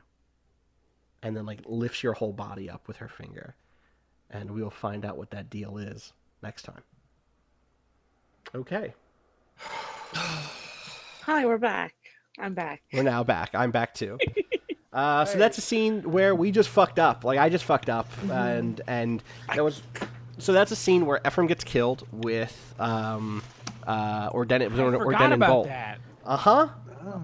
Yeah, and I remember that was wrong. that was too. wrong. I Like was I it went was wrong. 2 weeks with that recording, and then I was figuring out what the deal that Adelaide was going to offer Ephraim would be, and then I was like, oh no, Ordenen Steel. That's the whole thing it does. That's like one. There's not like one drawback of this just medium in general is like how much stuff happens just from like a bunch of fucking people talking. Yep.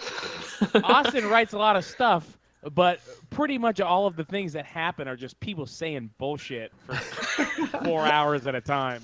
Because, like, and that's the thing. We talk again. The world has rules, and we play by those rules. And sometimes the rules are like, okay, like that's okay. That's one of the rules.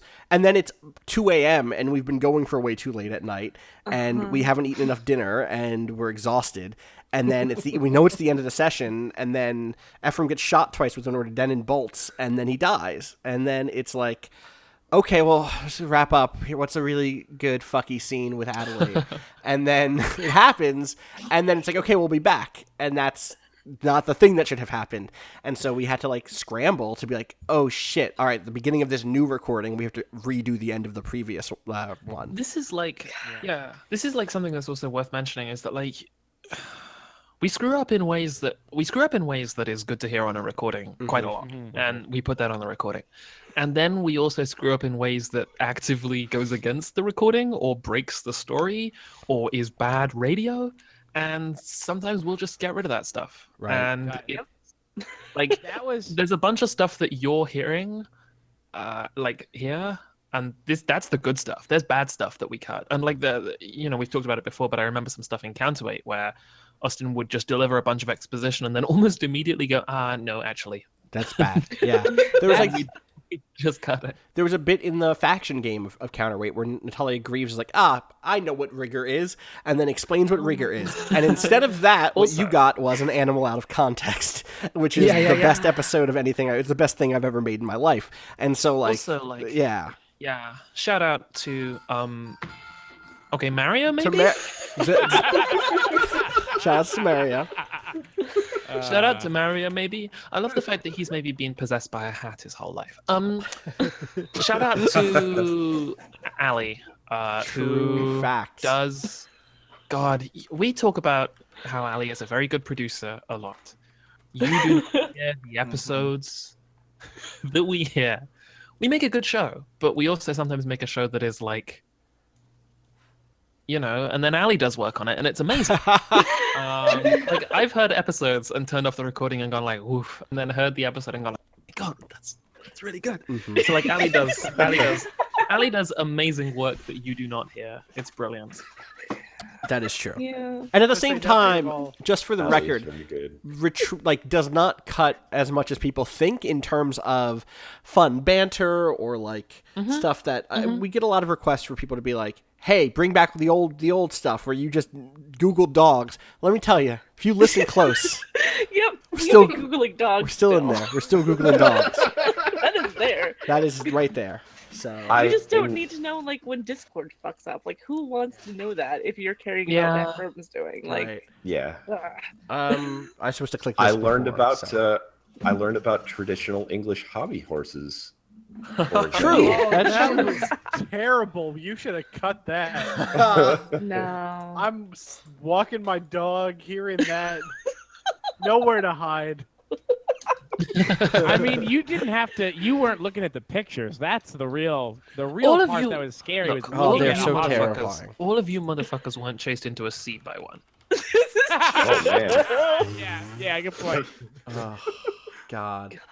Sorry, I'm now looking up hobby horses. Traditional? Can I just say, some of the shit that the UK does still is insane. Everything from like hearing Jack talk about hobby horses to hearing about how God, I saw a news story about their the speaker, their parliament has to pretend to not want to be the speaker or something and get dragged up. Everything is some weird show. It's insane. Did you see all those tweets about whether or not the Queen was sending coded messages in her hat this week? Shut up. No, what? I saw it. It was transported in a different limo. I saw that. The hat was? Yeah, her crown had to stop. and holy shit. And, What? What's wrong? It's the worst. That's a hobby horse. I think it is, and I think it was Jack. Jack, I think it was you that told me that when there's a new prime minister, they have to pretend to take over the government from the Queen. It's like this. It's like everything is a fucking. Look, here's what I will say. The pattern is very old. Put this to rest. We are an old country, and we're also a bad one. Hold on. You're talking to a bunch of people that live in America. Yeah. so. Younger, all right. bad country. a younger, worse country. All right. Aru Smith says, round the table, name 2 NPCs you remember or enjoyed. I like remember here. What are 2 you remembered? Oh my god. I'm gonna start. Red Jack. Yeah, Red Jack. Red Jack's also one of Yeah. the Red Jack. Red Jack is so god. I've told this story on Curious Cat, but I'm gonna take the opportunity again to tell it with my human voice instead of with a keyboard. I heard the first episode of season 3 when it went up on when it went up live. I didn't hear it beforehand. And I heard it like a day after it went up, which meant that the first thing I saw from season 3 was a piece of fan art by, I think, Cody Simpson. This fan art, completely out of context, was just this blue snowbound forest with this horned silhouette in the distance standing next to an armored horse. And I was like, oh, right, we're back. Okay, cool. No idea what this is. This is frightening. And then when I listened to the episode and Red Jack arrived, it was just like the most exciting thing. And I was a big Red Jack fan before I got a chance to be him. And he's good. Red Jack's really good. I'm a big Red Jack fan. And of course, also go ahead. Oh, go on. Red Jack is a season 1 character. Is another thing. Like Red Jack is. If y'all had not taken a boat, you would have met Red Jack 3 years ago or whatever. That's 100% the case. Like that whole thing with Red Jack and another town that he was protecting, but then there's a human town, or at the time it had been a human town, now it was a halfling town. All of that was if you'd taken the land route to the Southern Tower in the first season. I don't regret a second of Friends at the Table. Except? But no. I'm gonna say, but just like for a second, think about how different it would be if people had listened to me when I begged us to not take a boat. Right? People point out like the moment, like when I made a joke about zombie pirates a lot, like, oh, a lot of stuff changed because of a joke. But the thing before that is like even more stuff changed if we didn't take that fucking boat. Yep.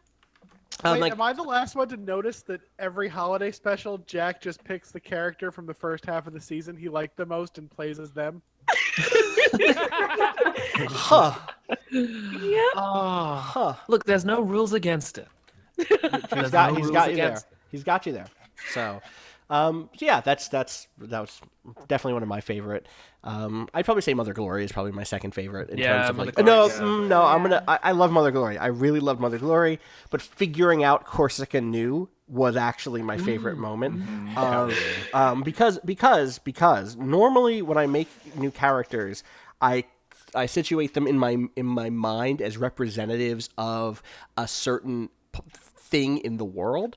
I say, okay, what is Rosemary made up of? Okay, well, it's made up of bureaucrats, so I'll have some bureaucrats and merchants, and there's the spiritual stuff, and so there's going to be a priestess that no one went to visit at all during the Rosemary game, and there's going to be some artists and some performers, and there's going to be these different factions, and so they all need a representative.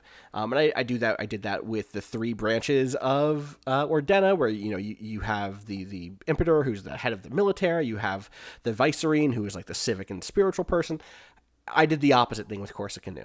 I realized that there could be a person in this world who was undead and who understood it and who was not from that part of the world, who was not from Nacre, and so did not have a flowing dress and a pearlescent sheen, but did understand how to wrap her undead wounds well. And she was someone who would exist in the world and be as heroic as the heroes are. Like, I think I've told you this a couple of times, Jack, when you were writing the theme for her, that she's a Bethesda protagonist. Right? She's been to Ordena. That's why she has Ordenan armor. She is an orc goddess, even if she's not an orc, which no one knows if she's an orc or not. Like, she's done things in all of the places of the world. She's a force of nature.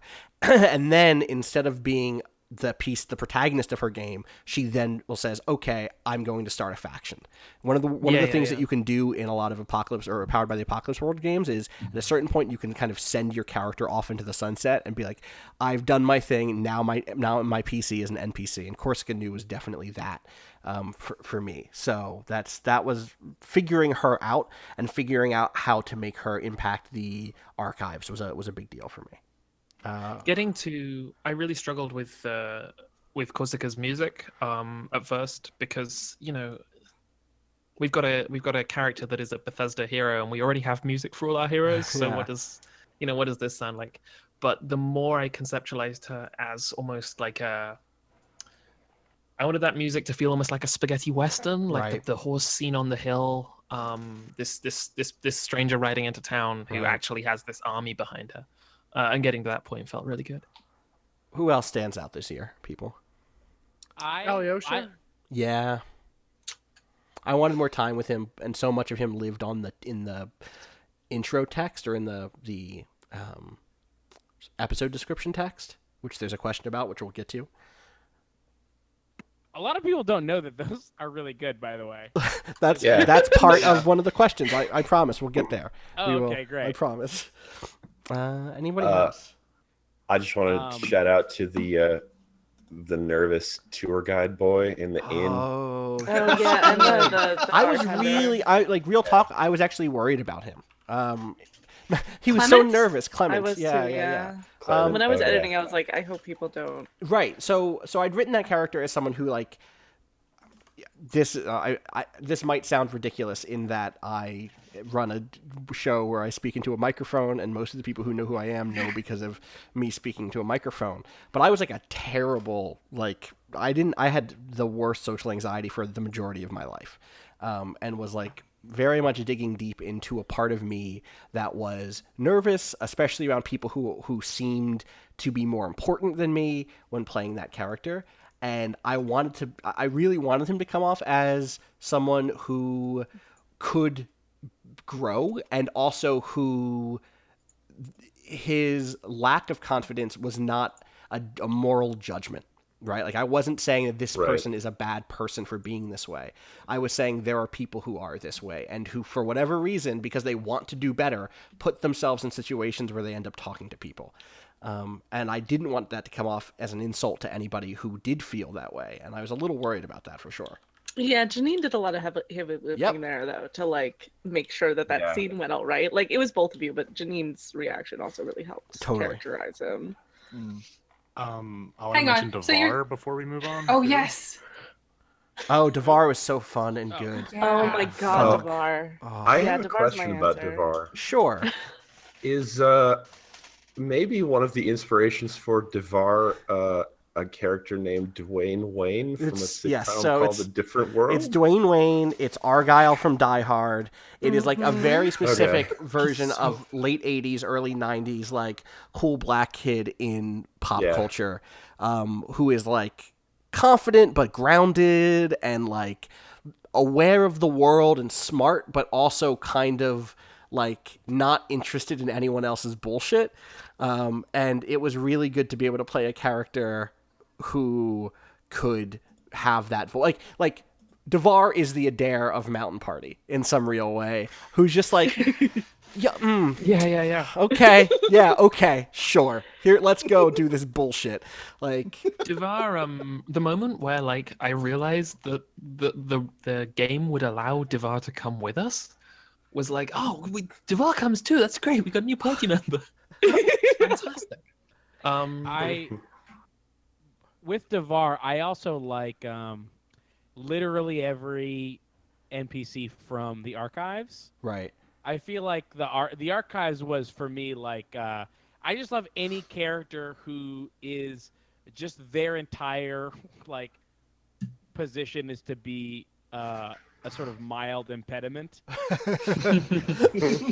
The person who was trying to get the bed situation or the beds. To take my bed yeah, that's exactly it. All the because being in the archive was being surrounded by people to whom their very specific way of life was obvious, right, and to anyone else was incomprehensible, right. So for Pharaoh to go in and be like, hey, can we do this thing? It's like, yeah, to do that thing you have to do like 6 other things to talk to this guy, and you wait like 3 business days. Right. And that was a ton of fun. Well, my favorite thing there with Devar specifically is he knows how to move through that world, but also still sees it as being kind of ridiculous. Yeah. And so that was the balance for me for that character going into the archives especially, and also going into the undead stuff, where like I needed a character coming out of Rosemarrow. I realized that we had not seen why Ordena was afraid of the undead. And so I wanted there to be a character who was likable and cool, but also who was like, man, I do not fuck with this undead bullshit. Like, no. Yeah, like their arms are falling off and stuff. Right, exactly. And so to have a character who had seen that stuff firsthand and who was, genial about everything, but also was like, nah. It was very important for the pacing of the game around that stuff, I think. Yeah. The thing I wanted to shout out about Devar is that one episode description that he figures into, where you get this nice, like, very fancy sort of archive standard letter, and Devar's just like, look, no, Man, like, why are you down with this? Why are you like this? I like that it's very much like, you get a lot of characters like that speaking that way, and then you don't really think about it written. Like, you don't think about informality written when faced with formality. Right. And having those things presented just like on the level, like on the same level, and Devar's not like a fucking intern or whatever, really, right? Right. It's just on the same footing. Some people are more formal than others, and it is still that, they can still have their discourse. Totally. I think an important sort of facet. Yeah. I think especially because so many of those letters are people playing with each other. They're people putting on a voice specifically to be performative of a certain sort of formality, and like because that's some sort of flirting, or that is about authority and like who is in charge and you will listen to me, or because they like the poetry of it. And like Devar does not have time for that. Well, he could, like, he's like what his focus is novels. He is the most literary character there is in the world, but he doesn't need to put that on, right? Like, that's not what he needs to be when he's trying to ask you, what's up with this thing that's happening. Like, just tell me the thing that's happening. Anyway, I also loved Mother Glory. Was one of my other favorite NPCs, and there is no failed role, because this is something I was thinking about during the failed role question. There is no failed role involved in like Pharaoh and Mother Glory, but it does still feel like a failed role. Like the biggest. The biggest like what if that I have in all the Friends of the Table universe is like, what if I was playing a different character and Pharaoh was in Rosemarrow? Because that's the thing we should say we considered. And again, I think I was going to peek ahead and see if the next question. No. Okay. Sure. No, the next question is not the one that I thought it was. But that's good. I spent like 3 weeks deciding. Do I keep playing Pharaoh, or does Pharaoh stay in Rosemarrow and I have to be somebody else? We will get back to that for sure, so let's wait until we get to that question. Sure. How much of what happened, characters, places, events, was pre-written, and how much came up on the spot? Was there ever a time you wished you'd had pre-written something? A lot. So there's like 2 answers here. One is like very little of it's pre-written in terms of what happened, right? Like, so many of the solutions to things are from players deciding to do something I could have never intended. But at the same time, there was definitely a sense for me this season, to go back to what we were saying before, of having a palette that I'd already was familiar with. Marielda set stakes that I had to finish with this season, that I had to address, like what's up with Samathes and Malwan, like had to be a major thing. And so, or like what's up with the sword. Those were things I had to find answers for that were in the world waiting to be brought to the forefront whenever someone did a certain role or failed a role or asked a certain question. And so those were not pre-written in the sense of like, it's not like I'd pre-written the visions that Hela got when she saw the green, the inside the sword, the green hills and all of that, or the history of Ordena and the kind of 4 images of the different points in time, and stuff like that. But I knew those things in my heart because I'd written them down in a sort of like broad timeline sense, and like, who are these factions, who are these NPCs. And so in that sense, this season was probably more written in terms of more of the map was filled in. which made certain things way better, and it also made certain things like way less interesting for me as a storyteller. Like, it's really cool to not know the answer and to be able to say like, hey, you tell me what's here. Like, I don't fucking know, and whatever your answer is going to be as good as mine, so you tell me. And I've tried to do more of that, more and more of that. But like, it's such a double-edged sword to fill out that map, you know? I think also, from a player perspective, something that I would say is like the most important thing I've learned from doing this show is that you shouldn't. It's so tempting to go into a session going like, as a player, like, I want this to happen. I want to say this cool line, you know? I want to be in the great place and say the cool line, and then the good thing happens. And luckily, we have gotten to a place in the show where I think we all know that that's not the way we tell this story. Right. Because when you do that, the words turn to ash in your mouth. And the moment falls, and it rolls down a hill and goes in a lake. And like, it's a hard thing to get rid of, especially because I think a lot of tabletop, you sort of think to yourself, I'm going to go in and I'm going to be this character. Right. I'm going to do these things. But that doesn't mean find a script and stick to it. That doesn't mean say the good line that you want to say. I guess the example would be like when we were talking about flooding the stoneworks. I had this mental image of Lem sitting cross-legged in the stoneworks while illusory water moved around him, knowing that he wasn't in any danger and nothing.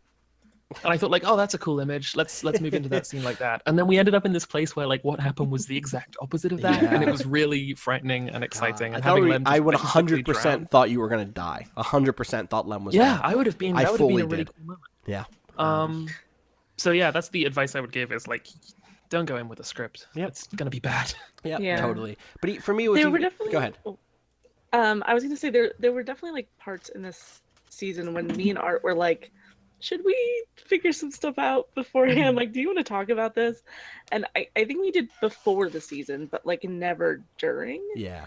And I'm glad we kind of never got to it, because the place that we ended with Hela and Hadrian was so much different than like what I thought was going to happen, and I think what a lot of the fans happened, like to the point that before I started editing the episode and I was like, this is the best we've ever done ever. I was like, I think fans are going to be kind of disappointed that there wasn't more of like a conflict here. Right. And like if we had pre-written like, oh, they're going to get into this big argument and like whatever's going to happen, bad. It would have been so much worse. So corny and so bad. Yeah. Sorry. I was saying it's so hard to like understate how all of the moments that I think shine from Friends of the Table end up being like incredibly spontaneous. Yep. Yeah. Like where either one character thinks of something, or several characters think of the same thing at the same time, or two characters think of totally opposite things at the same time. Like all and then of those commit to both. Yeah. And right, exactly. And then like none of that happens when stuff gets written out. No, totally. And I like writing a lot, and I'm sure I find a place for it, but even then I do my best to ask. So like the finale of the Mountain Party had a great deal of me just like narrating, but with each of those things I was like, hey, what's the thing you're doing? So like the opening one is just like, Pharaoh, do you just walk off to the west? And like, yeah. And like, okay, I can build a scene around that. Or like with Ephraim's thing, it was like, okay, what's the picture you want to give people? Like, and Andi said, I want Ephraim to be one, kind of cautious about using the fire that he still has access to but doesn't want to use, and two, I want to be fucking burning the Samarthes icon off of something, and like, yep, all right, cool, I will totally do that. And that sort of collaboration is just so good. I'm gonna keep moving because we do not have a lot of time. We still are very early in my presentation. Wait, did I skip one here? No, all right, this one comes in from our friend Paul. PC Siegel. Red Jack's children grew up very quickly once they were taught to do things like working and fighting. Was Red Jack sheltering them from adult responsibility? Was he intentionally keeping them from growing up? I'm going to answer this very quickly because we got a couple of like, what's up with Red Jack? And there's another one later. Yep. And this is an answer that I'm like, I often don't like to give world building answers when I think maybe one day I'll be able to get them, but I get so many questions about Red Jack, and like, are there like, why were all of his children like men? Like, why weren't there any little girl Red Jacks? They're all Red Jack. They're all Red Jack. There's one Red Jack, and it's Red Jack, and he's like has spores more than he has children. And he doesn't want any of them growing up ever, because then there are 2 Red Jacks and there can only be 1 Red Jack. And that is not a thing he wants to ever have to face again. So. What is he? What? That's what he is. No, but like, I mean, like. So when Samal and when Severia was rescued from Samat, she filled the world with all sorts of strange and amazing creatures. That he is one of them. Julie says, and this is mostly for me and Nick, how far ahead was Arel planned, and how did Nick have to leave Nick having to leave the group change the story you intended for him? Did Austin and Nick collaborate on what would happen, or was it mostly Austin's idea? And would Arel still have shown up as a character and interacted with the party if Phantasma was still part of it? The bottom one is easy. Yep, absolutely. The top one is a little bit harder in that it's not hard, it's just longer. The story completely changed. Like, Arel was the leader. When I wrote that character out again a couple of years ago, Arel was the leader of the Disciples of Phantasmo.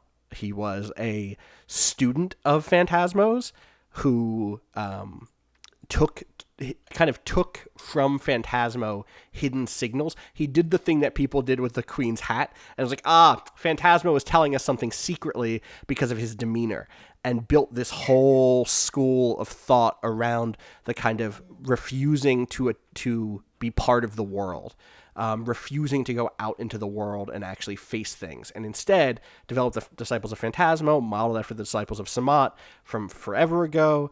That was the original plan for Arel. Completely gone. Nick, once you decided, I didn't know about any of that. Totally, no, because once you decided to go, you and I were like, oh fuck, what do we do? Because that character was there for Phantasmo to interact with, right? It was like, in some ways, Arel is the sand for Phantasmo. Like, every character had a thing this season that was like, here, confront something about yourself and your character, and how the world reflects you. And so Arel was this thing that was like, here is how you are, except you're going to have to look at it. And also it's a little bit younger than you, and like is a hyperactive passivity, like refuses to fix the world and instead retreats from it the same way Phantasmo always does. But then you said you were going to leave, and I was like, all right, let's figure out this Arel stuff. And I want to say you really came up with a lot of the Arel like fix. I should have dug into our chat. No, that's not true. I dug into the chat before earlier today, and it was. I remember I remembered this, but also I, remembered it again when I dug into the chat earlier today. It was like, hey Austin, I gotta go. I gotta take off, and you're like, oh crap. Okay, we gotta think about this. Hang on. Let me go to a coffee shop. And then like 6 minutes later, you're like, I'm in the coffee shop and I got an idea. That sounds right. God, I remember Austin does all his best work in a coffee shop. I do. Very true. I wish I could work full time out of a coffee shop. It would everything I do would be better. When you're there, do you buy like scones or whatever, or you just sit? Sometimes. Depends on the day. I just know that if I was in a coffee shop working for like 4 hours, every hour I'd be like, I need a drink, I need a donut or whatever. Yeah, as long as I'm drinking something, I'm okay. So this is it, right, Nick? Was you had said, what if Phantasma was the victim of this killing? And I was like, I already figured out the victim. The victim is this other person. Yep. And here's who the killer was supposed to be. The quote-unquote killer is supposed to be Tutor Arel. And then the big reveal that we realized was like, oh shit, Arel is Phantasmo.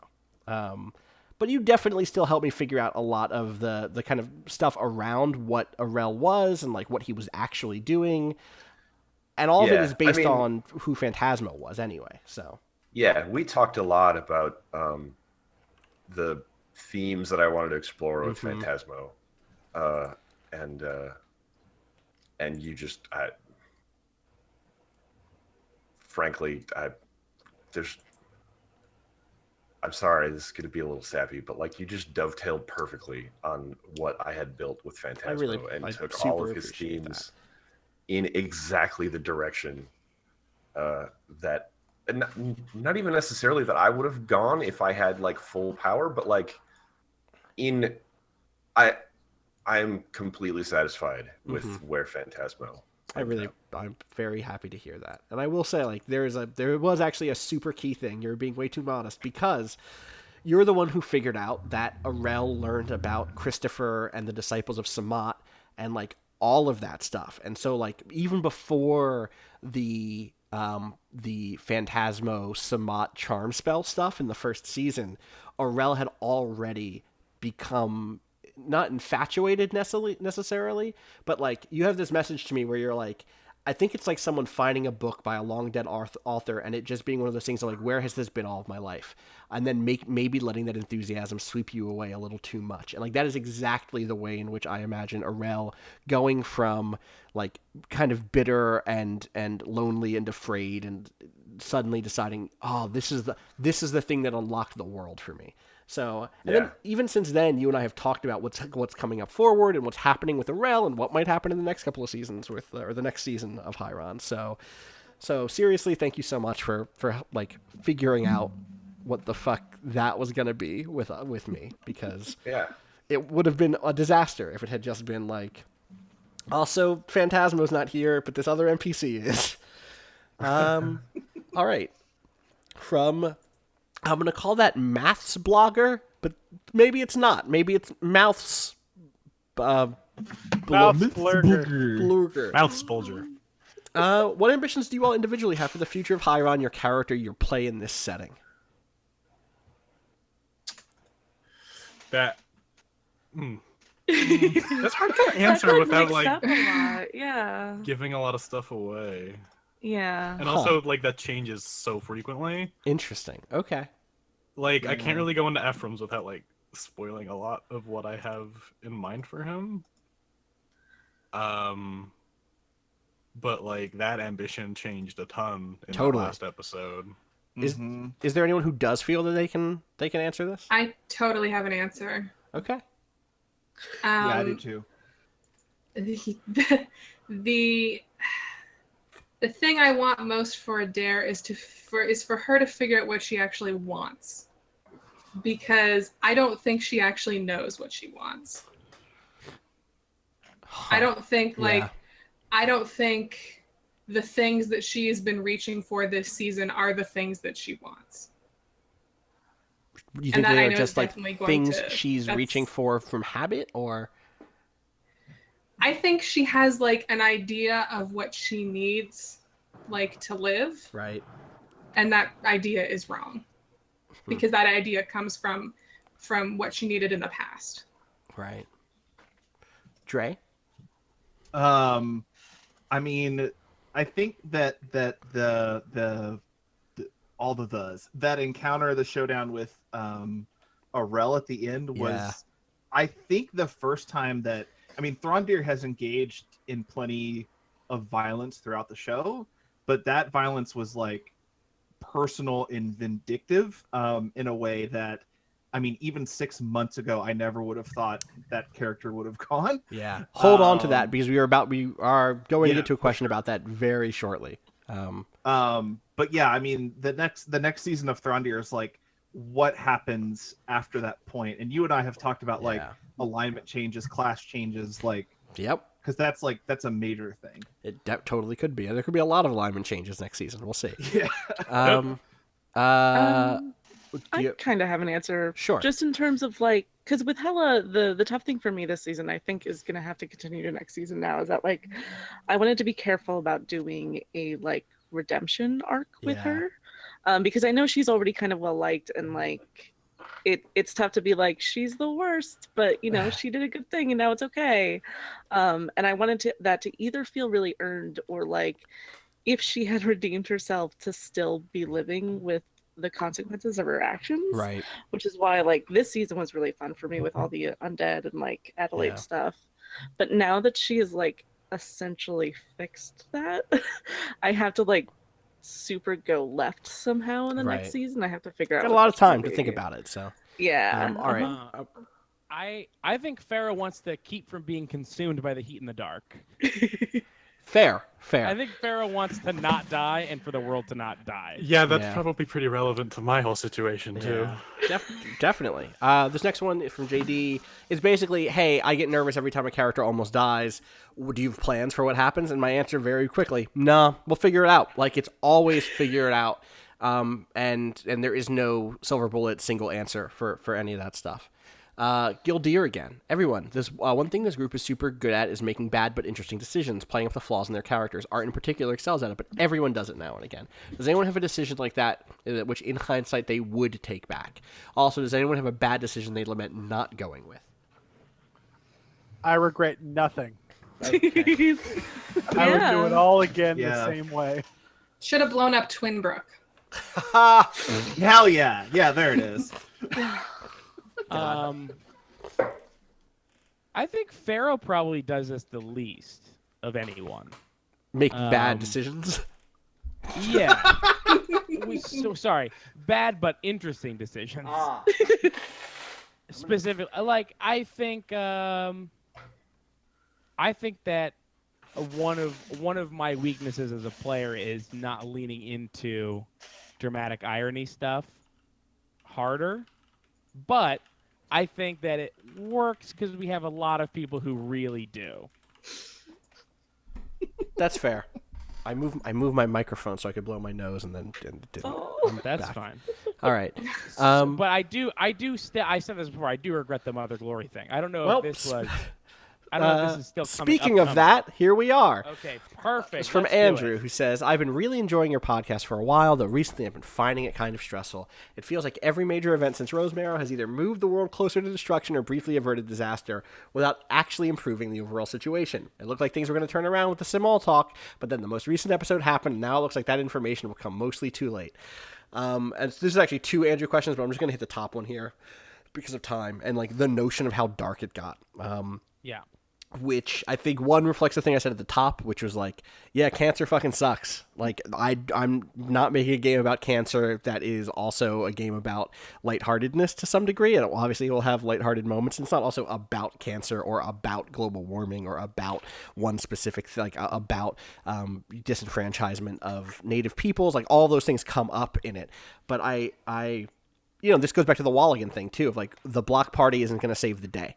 No. But I think that really came to a head with Mother Glory, which was a thing that was like I said at the time when we were recording it, like I didn't even want to show that scene. Did other people here feel that sort of like dread about the season? I mean, yeah, especially towards the end. But I don't know. To me, like it goes back to like kind of towards the ending of Counterweight, where it's like at Counterweight, like people won, like we beat Rigger, Yeah. but it was hard, and like people died, and it was sad, and like a lot of awful things happened, and like I don't know. I like that we play in a story in a world where like we embrace that, like, you know, things aren't always great, and there's not like easy, quick solutions for things that are big and hard and scary. Yeah. I think like knowing your motivation with the cancer thing too, like meant that we were also sort of respectful and like never went into the game like, oh, Hela has the answer, because like we know that those characters don't. Yeah. But I do. There is definitely a feeling of I did want it to still be a world in which people are trying to stop this thing, or at least buy time, or at least something, you know. Yeah, for sure. But it is a game I'm really interested in finding subjective value, I think, in life, even in terrible, like finding subjective joy in life, even in terrible situations. I to this moment like did not expect Mother Glory to die in that sequence. In that game, like that was not a thing going into it. It was like it was a complete shock to me. So even though I know we get dark, that was one of those ones that was like, whoa, we're here, huh? So there's something about like someone brought up counterweight, the end of counterweight. Yeah. Someone also asked that And- we don't spoil counterweight in the chat. That's fair. So Let's I won't Sorry. spoil counterweight. Yeah. Okay. So for me, like the most terrifying thing personally for me about anything that's happened in Friends of the Table was the conclusion to Mako at the end of the Yeah. last episode, which I think is both a logical like conclusion for Mako to have ended up at, and also like existentially terrifying for Keith, the human being person. Right. And I think that Pharaoh has a lot of the same attribute, like a lot of the same things that are terrifying to me, which is like what happens to a version of me that's like that is aloof and unwilling to communicate properly with their friends and unwilling to form like solid personal attachments to other people. Right. And so the decision to like not go to Mother Glory sooner was like a specific not wanting to deal with problems Right. thing for that character has, which I think is tied directly to season 2 with Mako. Mm-hmm. And then that's what made that a really hard decision, but like a sort of character based decision. And then the idea that like the Knowles needed Pharaoh's help to save themselves, and then Pharaoh thought that he needed to leave the Knowles in order to save them and other people. And because I remember specifically a line where you were like, well, the heat in the dark, that's away. Like our problems are here and now. Right. I mean, that was like And then that was Pharaoh- definitely me riffing on the Rogue One line of like some people don't have the luxury of politics, right? Was Right, like which some is very, we don't which fucking is have also very Walligan. Right, too. totally. Like, Which also plays in. for the Knowles, it was like, yeah, okay, the heat in the dark, that's great. Like, what the fuck ever? Like, we have been suffering for hundreds and hundreds and hundreds of years. And- You know.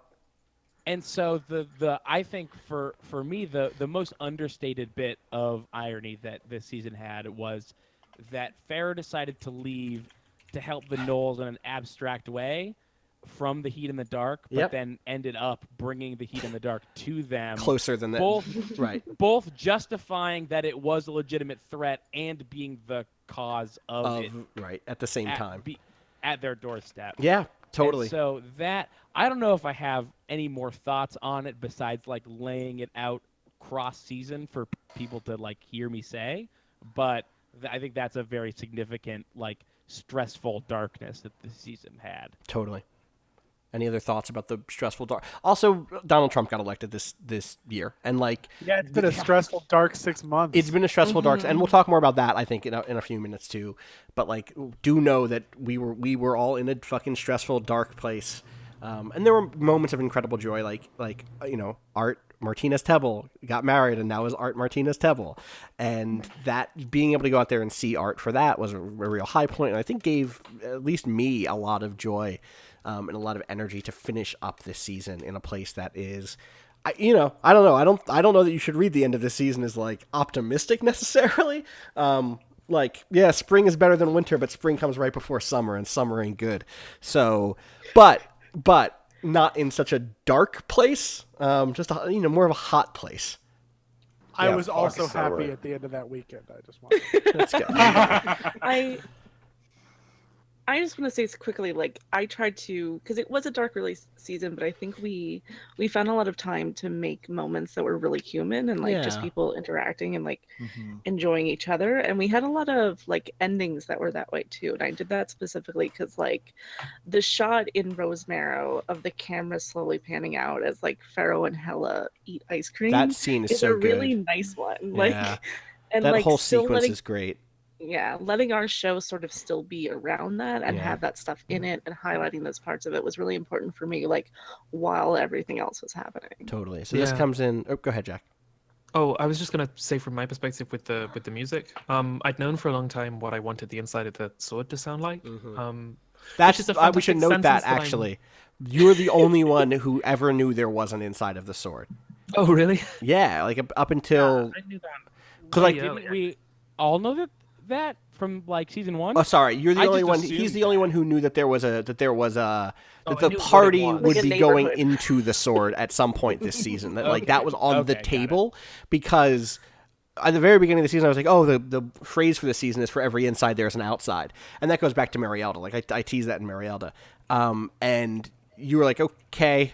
What's inside sound like? And I had to think, oh, okay, well, very broadly, there is the sword. Well, here's what's going on inside that sword. It's and we're gonna heaven see in there. peaks of it. Right, it's heaven. Um, It's heaven in there. Like it's So- it's really good in there. Yeah, like we'd used all of these like very broad, open sort of Copeland style chords, piano chords, and I tried to use them to represent a sort of peacefulness before, and we saw this with Hadrian and Benjamin. And I knew that I wanted to try and replicate this sound using the instruments that I did in Marielda, which I think of the music in Marielda as being exciting and being vibrant, but also having something sinister about it. There's lots of half steps. The scales are unsettled among themselves. The clarinet is a capricious instrument, and that's like deliberate. That's supposed to come through. And so a challenge I set myself with getting to the warmth of love that I'm really happy with how it ended up was take these instruments and take this space and use it to try and make something very genuinely peaceful and Right. settled. Which is Like, not what does Marielda sound like when we pull all of that sinister energy out of it? Totally. I think it sounds like the warmth of love. briefly. Kimry in the chat says history is long as the season 5 run line. That's like that one. It would be up there if it wasn't already. Why should there be something instead of nothing? Ethan and Christine have very not similar questions, but they connect. Christine wants to know if there's anything I hoped to make clear in the season that I worried didn't come through. And I actually made a really long post on the Waypoint forum thread about this, which you can get to by going to discourse.zone and then looking for the Friends at the Table so thread. Shout outs to Civil Twilight for setting up that redirect. And yeah, there are a bunch of those, including this one, which is, are we ever going to find out how Samantine came to be? I remember during Marielda, Samal talking about the divine impulses that cause the other gods to come into existence, but it struck me that he didn't mention what caused Samantine to be. Also, why does Samantha Severia have two names, and which is more correct? Obviously, Samantine also is Galenica now. I would say more and more I lean on those other names, on Galenica and Severia. The thing we set up in the first season was that the Sam names were a holdover from a kind of unification of a church, where it was like, oh, we're all unified now around the Samtheon, as a lot of the fandom calls it, and specifically in the modern Hieron, that Hadrian can talk to this, Art can talk to this, that the Church of Samathes was doing everything in its power to slowly bring in other faiths by saying, yeah, it's all part of the whole. It's a version of Samathes. Don't even worry about it. It's like the Catholic list of saints that have the Buddha on them. Right, exactly. Or there's a feast for every day, and they're all these weird pagan feasts. Right, exactly. And so that's definitely the Samantine was probably adamantine or something once, and they're like, no. The A in it's actually it's Samantine. It's just a version of Samathes. Don't even worry about it. So I now definitely try to default to Galenica for them and Severia for her, and that's a thing that I wish I had hit harder earlier.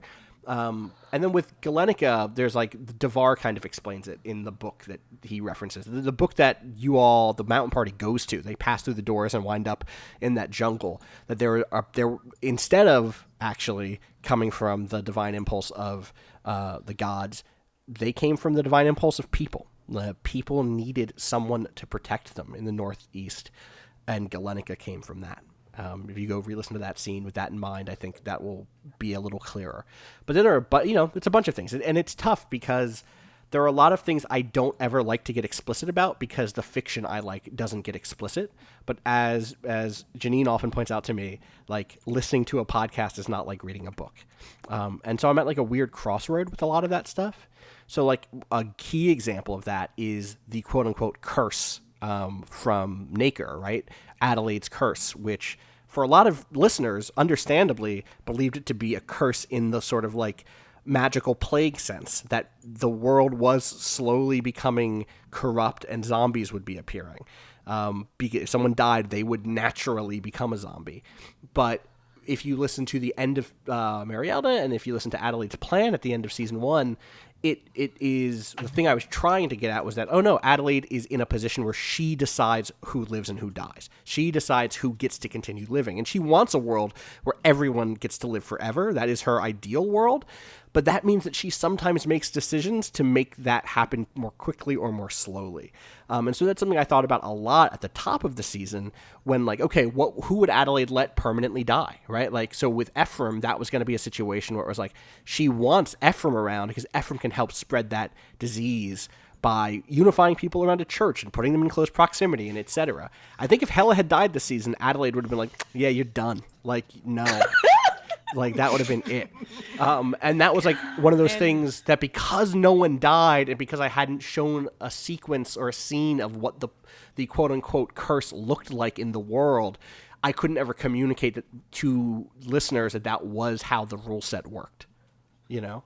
And the other part of that is that it like, despite calling it a curse, when we were first in Naker, we saw like a very explicit scene of someone deciding to die. Right. Mm-hmm. And so you're saying that unless Adelaide had a specific reason why that would not have happened. Over, right. Right. Exactly. Like because she wants that to be, or who knows? Maybe eventually she would have. It depends on who it is, right? Like, I would actually really love to have had a scene of someone dying, of one of our player characters dying, and them saying, "No, let me fucking die. Like, let me just move on. I don't want to be stuck here anymore." Like, that would have been really interesting, of just like, I've served a really good life, I've helped people, I sacrificed myself, I don't want to come back as a zombie, I don't want to, or a ghost. Like, I'm good. That would have been a really interesting scene. So there's a lot of little things like that are tough, because I put a lot of work into a lot of those things, and we all do, and it can be like, oh, I don't want to just say it out loud because that kind of cheapens it.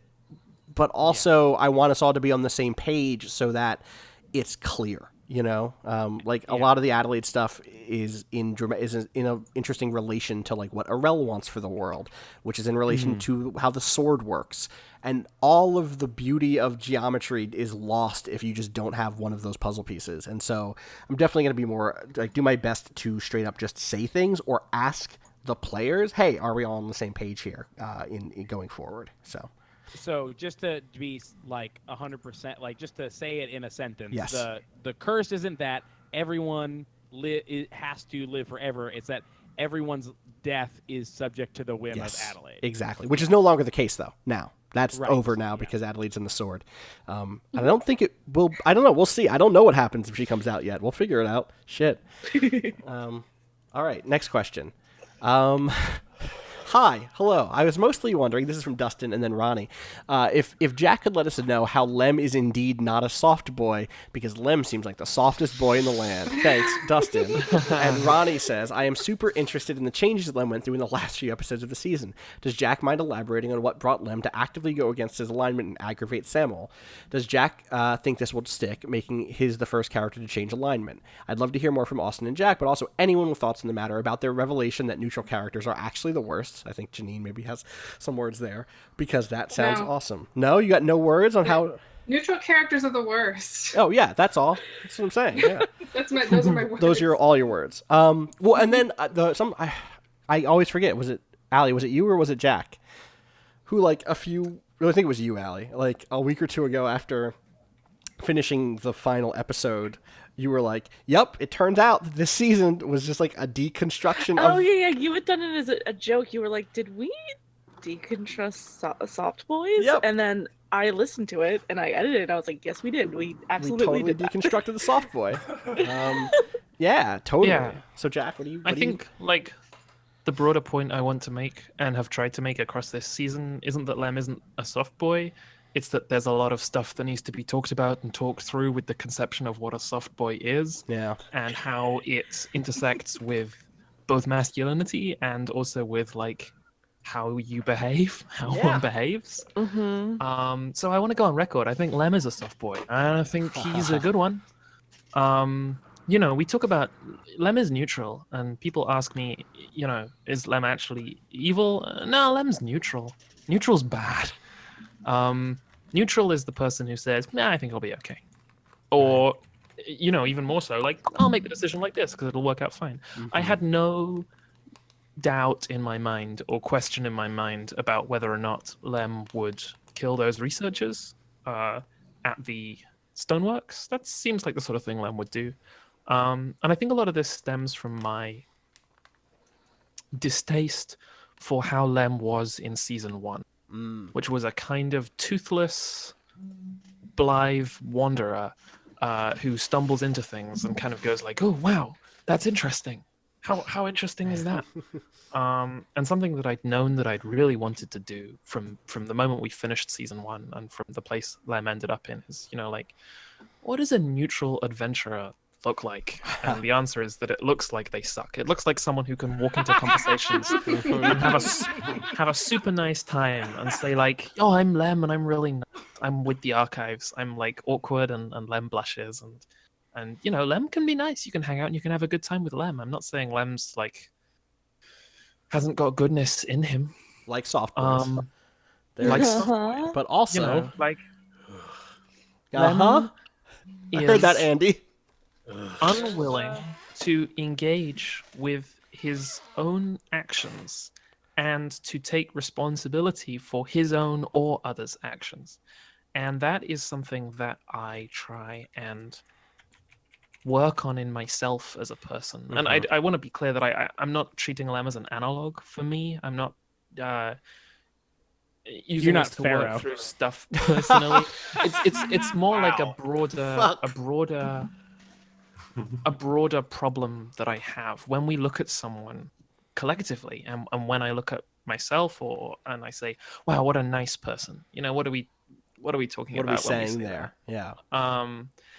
And so Lem being neutral and Lem being a soft boy and Lem being deeply damaging and concerning is something that I'm really glad we've had an opportunity to talk through this season. Sly Eye says, I'm sorry, but like, what is a soft boy? A soft boy is a term that I think is used often in a lot of gaming circles, but also in wider internet kind of like anime nerddom, just general fandom, that indicates a sort of like very nice, non-threatening, entertaining boy. Can I take a stab at it? Yeah, always. I think so. I think that a good way to describe a soft boy to someone who feels like they've never heard the term before is it's like the new sort of gentler, socially acceptable version of like the man-child. So like, if you only uses a term of endearment. Okay, so I think it's about safety. So it's often about a notion of safety, protection. When but people turned on man-child as like a thing that was okay to be, where like there was was that a time? Wait. Was there a time? Yeah, when... absolutely. Oh, you're like, yeah. Like if you like comedy, like in comedy movies and stuff. Like the Billy Madisons. I'm just like a hapless guy. I can't function. I just don't know. I'm just like a little kid. Right. Like I feel like the soft boy is like the sort of self-preservation evolution of that guy. Right, and I think that's we in season 1.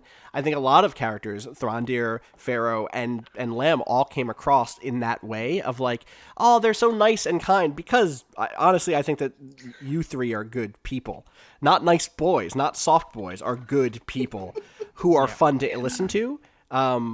And there is a distinction there when we I think all of us independently realize like, oh, but maybe that's not the end of the story, because with real people it certainly isn't. With real people, like there is a whole mess of that, because being someone who people feel safe around can often lead to an abuse of that feeling.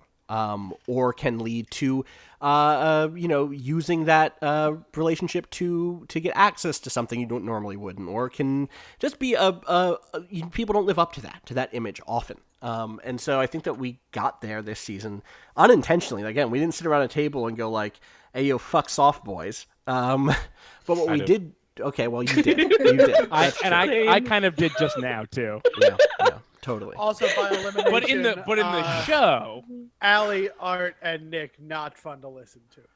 Just right, of course. That's what I meant. No, I actually was just gonna say, like, I think that those characters came across that in season 1 because, like, the stakes weren't what they were, Right. and we had really good foils to Hela and Phantasmo, Right. and like, who were just the worst, Right. and like in really Also- interesting ways. And then like you find them a year or so later, and like the world is crumbling apart way more than it was in season 1, and like you have to figure out what is gonna push a person to act Right. in a way that's like, you know, not good. And sometimes it's So- not about pushing. Sometimes it's about there being an opportunity. Sometimes it's about like suddenly you're in a situation where this other part of you is revealed to have Right, yeah, always yeah. been there, right? Like there's a difference, I think, between you know, what Hadrian at his darkest did, where he was pushed there by his faith, right? And what Lem did when someone said, "Oh yeah, the way you could do this is you go to this place and you got to flood this thing," and like he wasn't like in an emotional state while doing it. He just did it. He just went to it and was like, "Oh yeah, you guys should clear out. 3 of you is okay. It's okay if you all get caught up in this illusionary flood and then also this regular flood." So And like,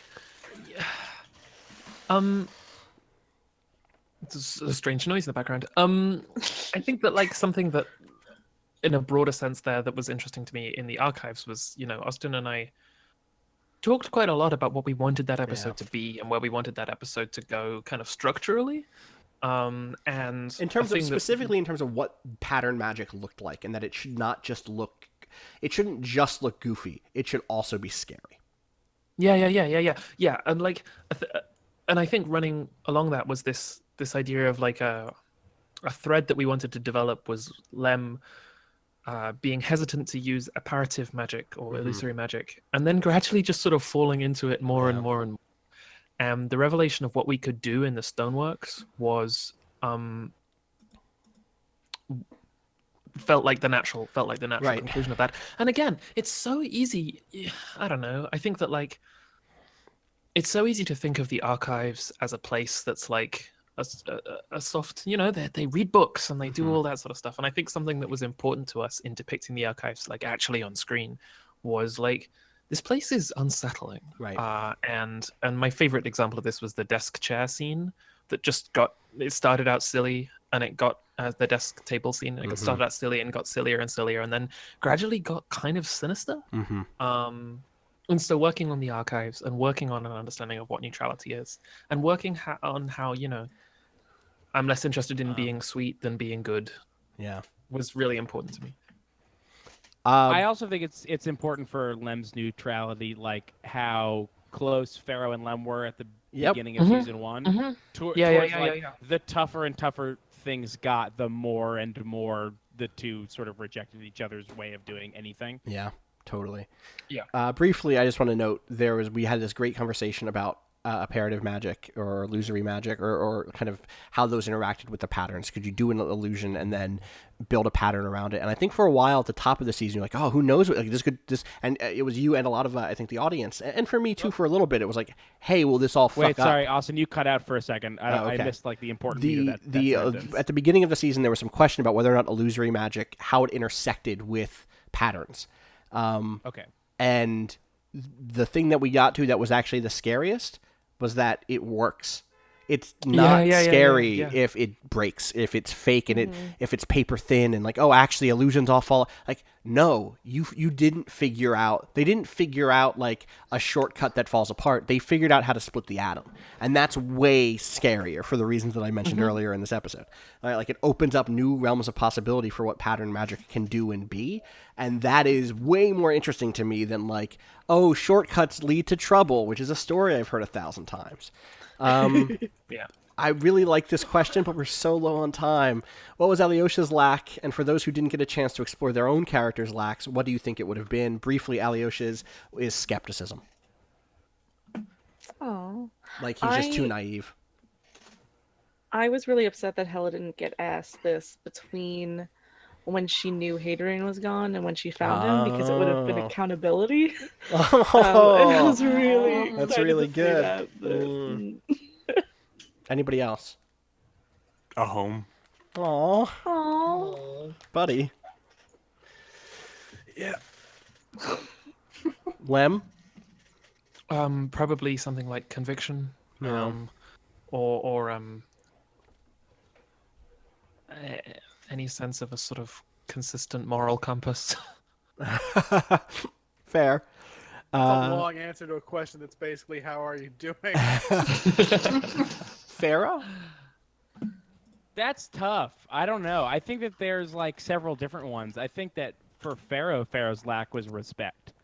I don't know what for me his lack was. Wait, in that the world didn't respect him, or that he didn't respect the world? It's both. It's both. I think it might be that for Pharaoh, it's people didn't respect him, and for me, it's Pharaoh didn't respect the world. Okay. Who else wasn't in that scene? Was Hadrian not in that scene?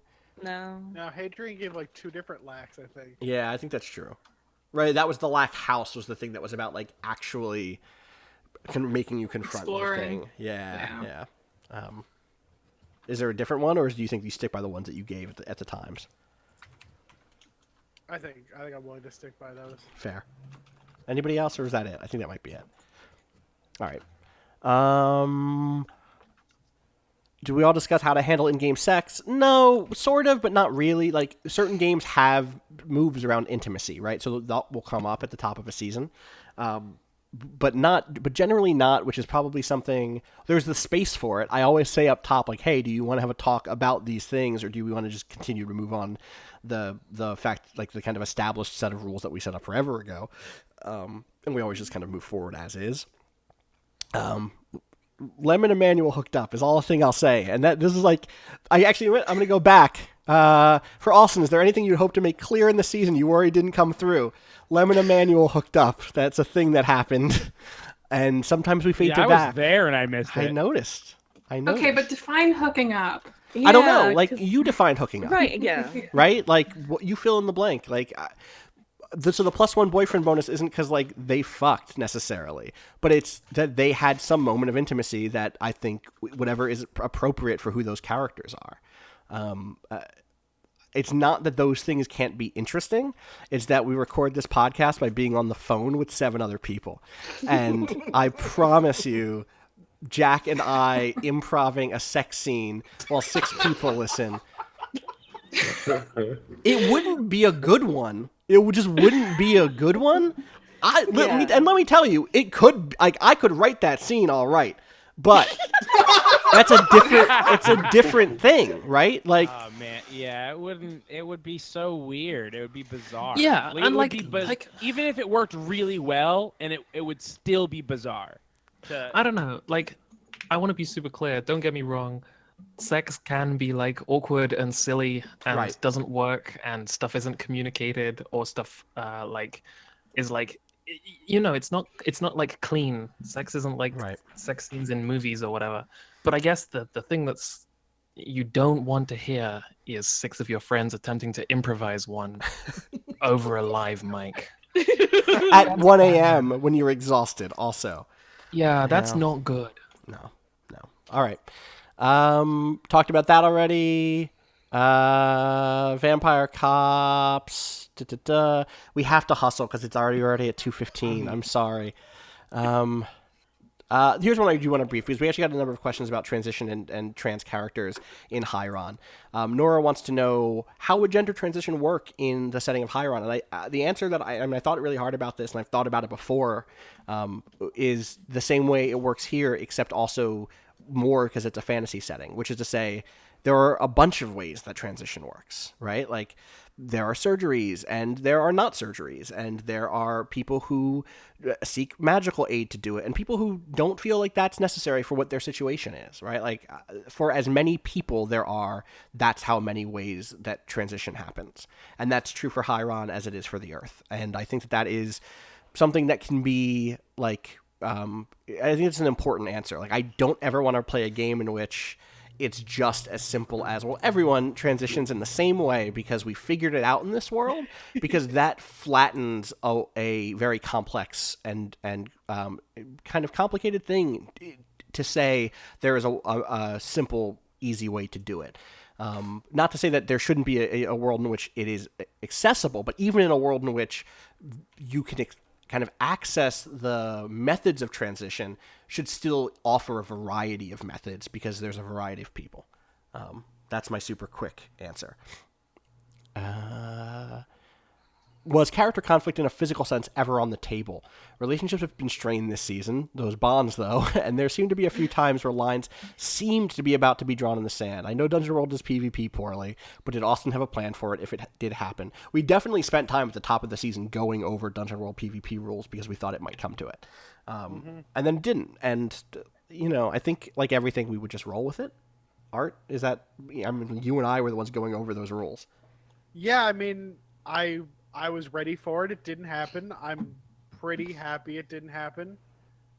Yeah. Yeah. Yeah. Hella? I don't know. I like kind of it wouldn't have happened unless it was like super, super right for it to happen. Because I like kept wanting to have Hella as someone who had learned her line, and that line was "I killed my best friend," and I know not to do that anymore. So like, but yeah, I mean, it could have happened, and we would have just used the like combat rolls. I we would have guess. figured it out. Eight interfere. Yeah. It's not ideal. Yeah. But yeah, Hella and Hadrian as friends who made it through this are more interesting than the Hella and Hadrian who beat each other to death. Totally. On that island. In the chat, Regret Carousel says, quotes Pharaoh saying, "Everyone in this room is a motherfucker." Yeah. And I just want to say that through both of the times that Pharaoh exploded at his party members, I don't think that I ever even envisioned that coming to blows. Right. Like, it might have happened if Ephraim or Throndir or Lem decided that it would happen, but I don't think that was ever somewhere where I thought that would end up. Totally. The many gods mixing messages thing was pretty interesting. And I just want to say about the way guidance worked. From the jump, it was always, if it failed, you got a vague thing. That it wasn't that the symbol was vague necessarily. But not only that, it was who is this coming from is vague. And whenever you succeeded, I did my best to be clearer about where the messaging came from. In general, symbols of light and heat and things like that were about Samathes and direction, and the wolves were almost always Samat. And so that was always the way I kind of split it in my head. And the clearer it was about whether you succeeded or failed. Not necessarily successes came from one person and failures came from another, especially by the end when there were three things reaching out to you at once, But when I failed that guidance roll about the ring in Hella's hand, you were like, "You have never been more sure in your life." Right. Yeah, totally. Well, that was because that was like the moment, right? Like that was when we had to deliver on that. Make a move as hard as you want sometimes means close the book, close the chapter, and in that case, it was like the thing that I can do to give to you is, on one hand, I'm going to pull on the part of Hadrian that is do whatever Samathes wants, and I'm also going to pull on the other hand, which is, like, here is clarity about Samathes that is maybe not what you want to hear, which forces you to make a decision.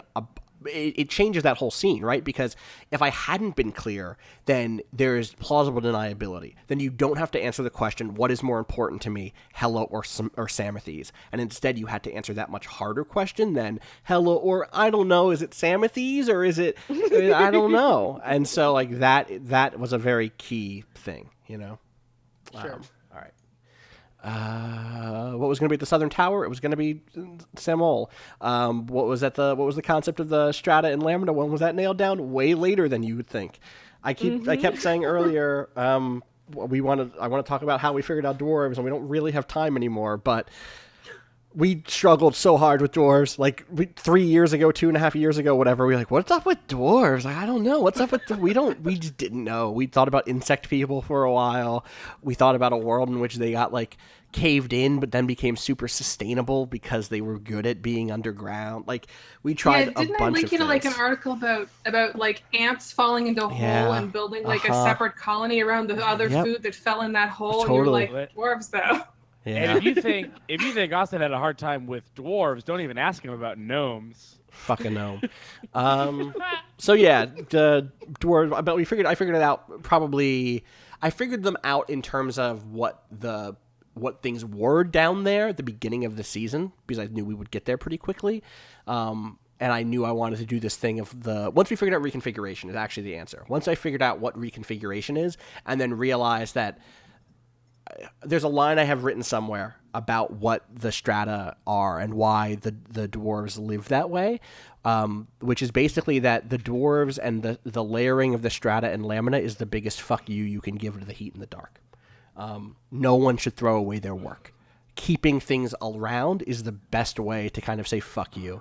I won't give in to the entropy and the nothing. And so like that is kind of the inspiration for that whole thing. Can I lay out everything in the suns? Okay. Briefly, one, the suns were all physical things. The ring on Hela's hand was a sun from a lower level. And if she had ever taken it off, a second sun would appear. So if she ever takes that ring off, there's just going to be another sun wherever she is. Samarthis built suns. He built them. He made them. They're physical things. They're in the world. The one for the second down strata was the sword that Ephraim put back together.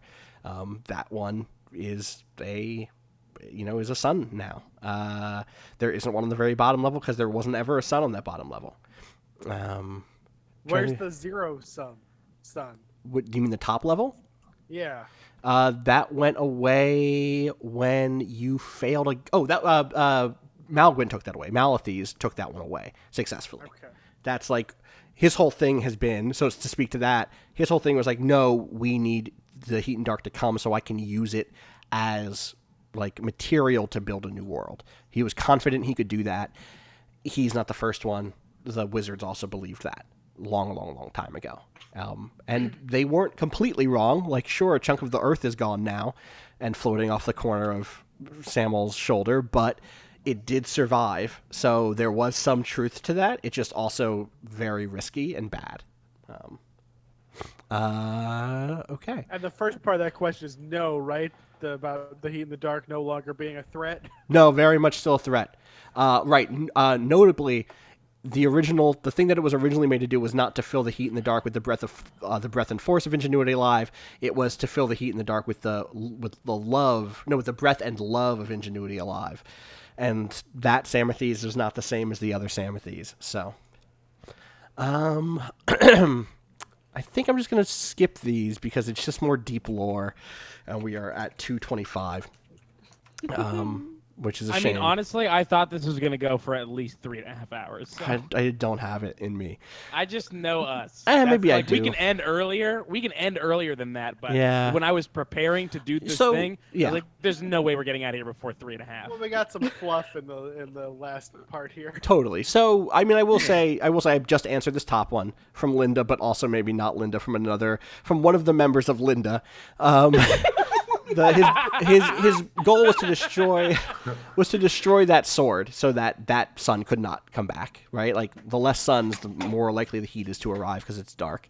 And then the second one is why did Ephraim not become Samarthis? Because Ephraim isn't of their line, right? Like, Ephraim isn't the same type of thing that Malwan is. Malwan did that because Malwan was effectively a god.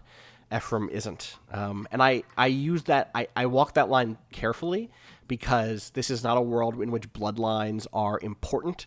What's important is power. And so Ephraim doesn't have that power, right? That particular power has to do with inheritance because you were created by a god or not. But other sets of very powerful things do not come from that sort of inheritance in this world. This isn't a fantasy world where like the divine kings are the only ones who deserve to rule things, you know? So yeah, that is why Malwan did not, or why Ephraim did not become a Samarthis. Yeah, and just to address the if the line I said, it seemed like I expected that as well. I didn't. That was more just symbolic stuff. And that's there are different types of kings, right? There are the kings who fucking sit deep underground and work away on material and metal and heat and dark, and there are kings who go to the surface and gather people around them and change the world. So, yeah. And yeah, Alyosha is also not of the bloodline. Alyosha picked up a hammer and now is doing stuff with that hammer. Alyosha is not a Samarthis.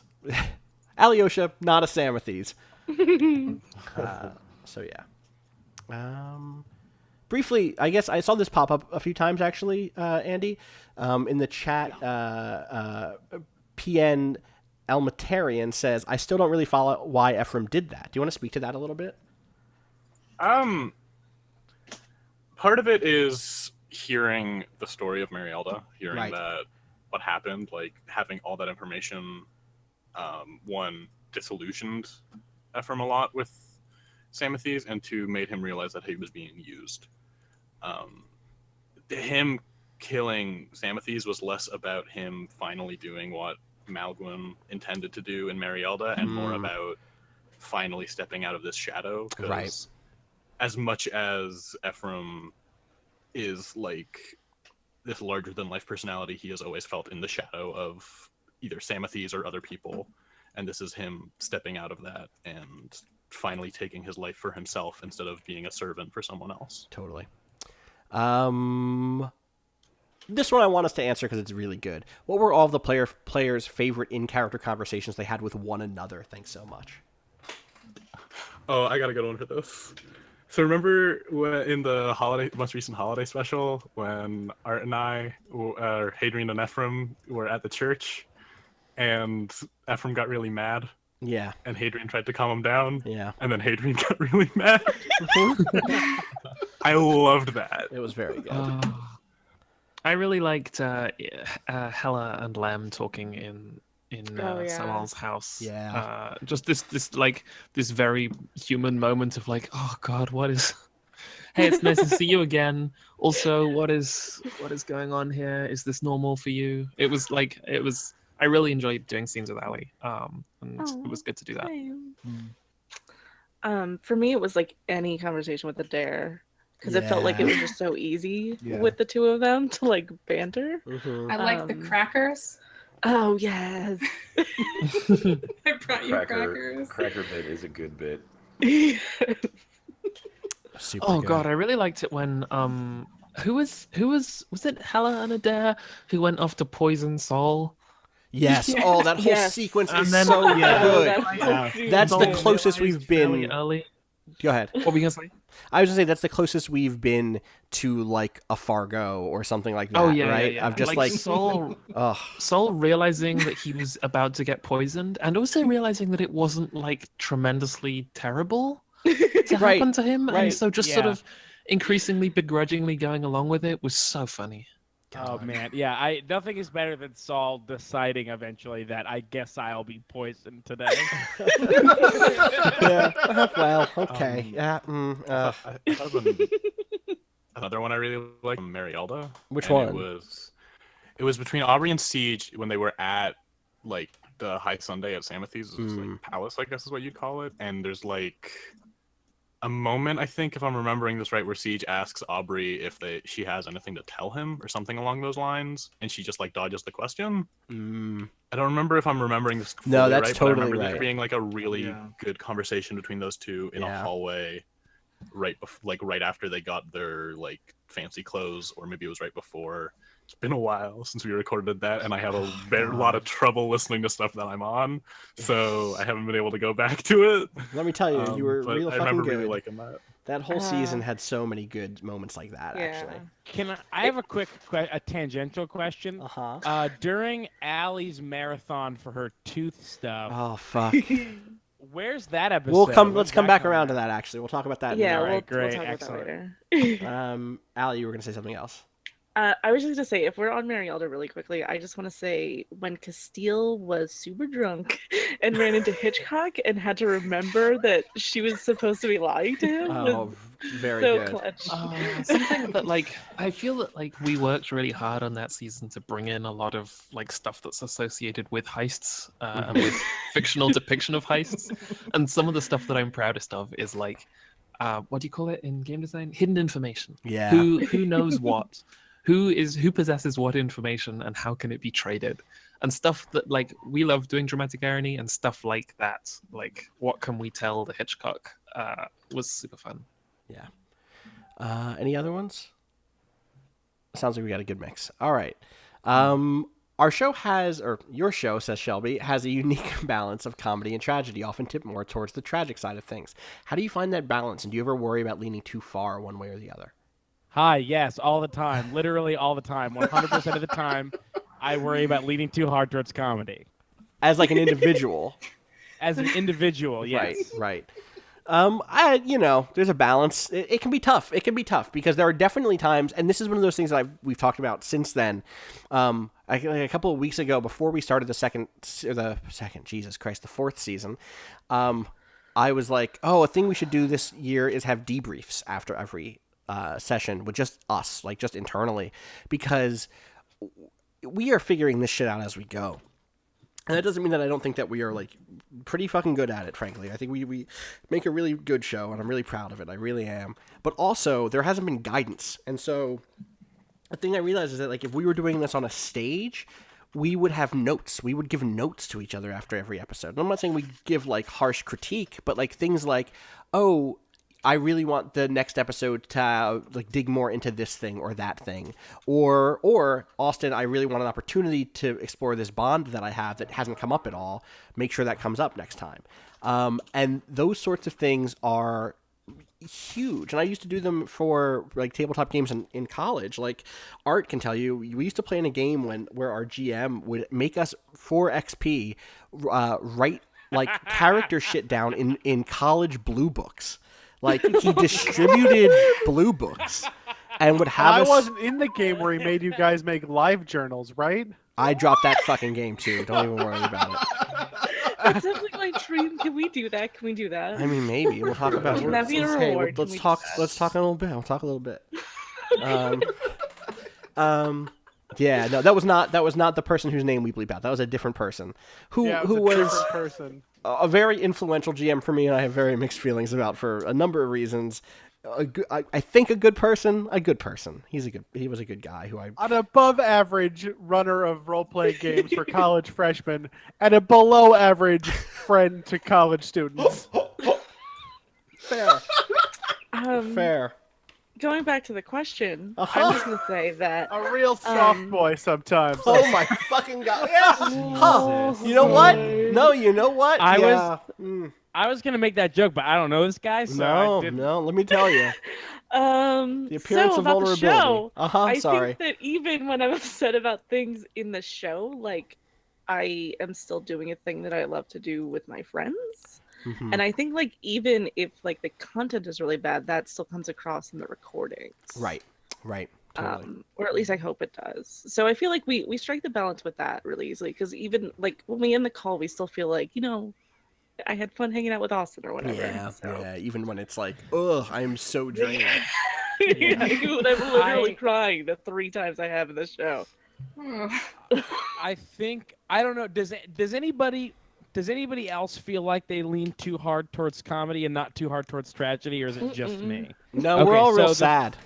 Yeah, no, so the thing is 100%. I am with you, Keith. It's insane that I think it's insane that how funny Art is, how sad Adrian is. It's like Art is like even far past like the tears of a clown cliche. Like Adrian is so sad compared to how funny Art is. Listen, but comedy is tragedy plus time. Give it a year or two, Adrian stuff will be hilarious. So the thing about leaning too hard towards comedy is that like there's 2 things that I'm always afraid of. The first thing is I'd never want to undercut the tension and the drama of a scene, and I'm always worried that I am, and I do sometimes. Yeah, we can edit it out. It's fine. But hold on. I don't know how often that happens, but if it's pretty often, that doesn't happen. Okay. But the other thing is, I think that comedy is just inherently less serious than anything else in the entire world because it's funny. So I do worry. This is a selfish fear. This isn't like worried for the show. This is worried for myself. I do fear that like doing the funny guy bit in the show lends itself to people thinking that I am not thinking about what Pharaoh is and what he's doing. Is that something from Matt's blog again, what's improved about your play? Where would you still like to improve? Is that something that you think you would like to improve on going forward? Or is that just a thing that... I don't want to be any less funny. Okay. And I think I don't know. It's hard. Like, it's hard to know about... It's hard to balance, like... It's hard to balance the fear that you're undercutting something and that your character's being taken less seriously, with the idea that the show benefits from breaks from intense drama. Right. I definitely think there's a right balance for that stuff. And as a GM, for me, one of the other ends of comedy is action, and that can be super useful. There are definitely moments in the game where I think about season 1 in this way a lot, where it's like, okay, what are we doing? And it would be a Phantasmo or a Pharaoh decision to go do a thing in a comedic way, but that still worked as a catalyst just to move, just to get motion. And sometimes that was like ridiculous and absurd and like, would lead to a place that was not ideal, but like the movement that was the most with important Mako thing. more than Pharaoh. Mako is definitely the king of that. Mako is the king of like, oh, we're just going to do a thing now. So, yeah. I would like to say I'm a poser says I like to see Keith go super dramatic once. I just tried that. I literally just tried that. True. I have a big answer for this question. Sure. Because as I mentioned, like season 3 and like Quiet Year and the Dungeon World campaign have been my first like tabletop role playing experiences. So the improving thing has been pretty substantial. I started out, particularly with Dungeon World, looking at every scene like it was a riddle that Austin had made for us, and going in like having thought out like, okay, I know what happened last time. What's the solution here? And I had to realize, and this is a thing that is painfully obvious when I even go back and listen to those episodes, and it's really difficult for me to, for that reason, of like, there's definitely a moment, I think it's around the Rosemarrow stuff, that I realized like, this isn't about solutions, it's about the story. Right. Like, it's not a riddle. And it's like, it's also a situation of realizing that you didn't even have solutions most of the time. It was just like, this is the situation the characters are in. Right. And it's about telling the most interesting story with it and not trying to put it together like a puzzle. Right, and finding the which is just like, we all spend so much time playing video games in which there are always solutions. One inspiration for me this year has been a game that I don't love as much as most people, but The Witcher 3 has a few quests that just stop. There's the one with the heiress who, like, you can become her dueling instructor, and it feels like it's going to turn into a tryst of like, another. Oh yeah. And then like, no, it's over. It's done. And it's not even done dramatically. It's not like a big explosive finale. Lives just move on. And like, I love that quest. I've never seen anybody talk about that quest. There's actually a really good piece about it. I'll link it to you after we're done. Okay, It's about the thing we're talking about, which is just like, sometimes people move in and out of each other's lives. Or there's my favorite scene in The Witcher 3 so far of what I've played of it is just Geralt comes into a room and goes to meet an important person and sees a cat on the table, and they just like share eye contact. And I know that there are cats have like a thing in the lore of The Witcher and they mean something, and sometimes they're sorceresses or whatever, but none of that is stated. And instead it's just, there's a cat that makes eye contact with Geralt. And I want those scenes so much more than I want to like build puzzles that have solutions. And I do build puzzles that have solutions sometimes. Like, there are times that is a fun thing to do. And combat is often like that to some degree, where it's like, okay, let me figure out what this thing does. But most of the stuff I want to put people in front of is just like, get deep into your character, into the situation, figure out what they'll do, and have fun with that. So yeah. And again, for the record, like, both Janine and Andi, you've both picked this up super quickly. So I've been thrilled to have you both as part of the show over the last year. So thank you. I just want to echo something that Wayward Princess said in the chat. What's great is that it all kind of bled into Adair as a character with her constant plans. Totally. Yeah. So in your first bunch of episodes, I didn't hear any of that as like you trying to game it too much or anything. I legit just thought, oh, okay, this is Adair. She just thinks about everything that sort of analytical mindset. I think it totally ended up being part of her as a character, and also like part of her arc as like, because as a player I was figuring that stuff out while the character was realizing that the problem was a lot bigger. Right. So I think it worked out and lined up in such a way that like it informed that character in a way that didn't feel broken. And she still got to have kind of like a planny, manipulative approach to things that worked out. Yeah. But just in a different way. It gave you an excuse to establish an arc. Totally. Mm-hmm. Totally. Yeah. I will briefly say, just because if I don't say it here, people will leave the season thinking that it was true, that in the Rosemary Detective segment, I do want to note that Mother Glory dying specifically was not like a predetermined outcome.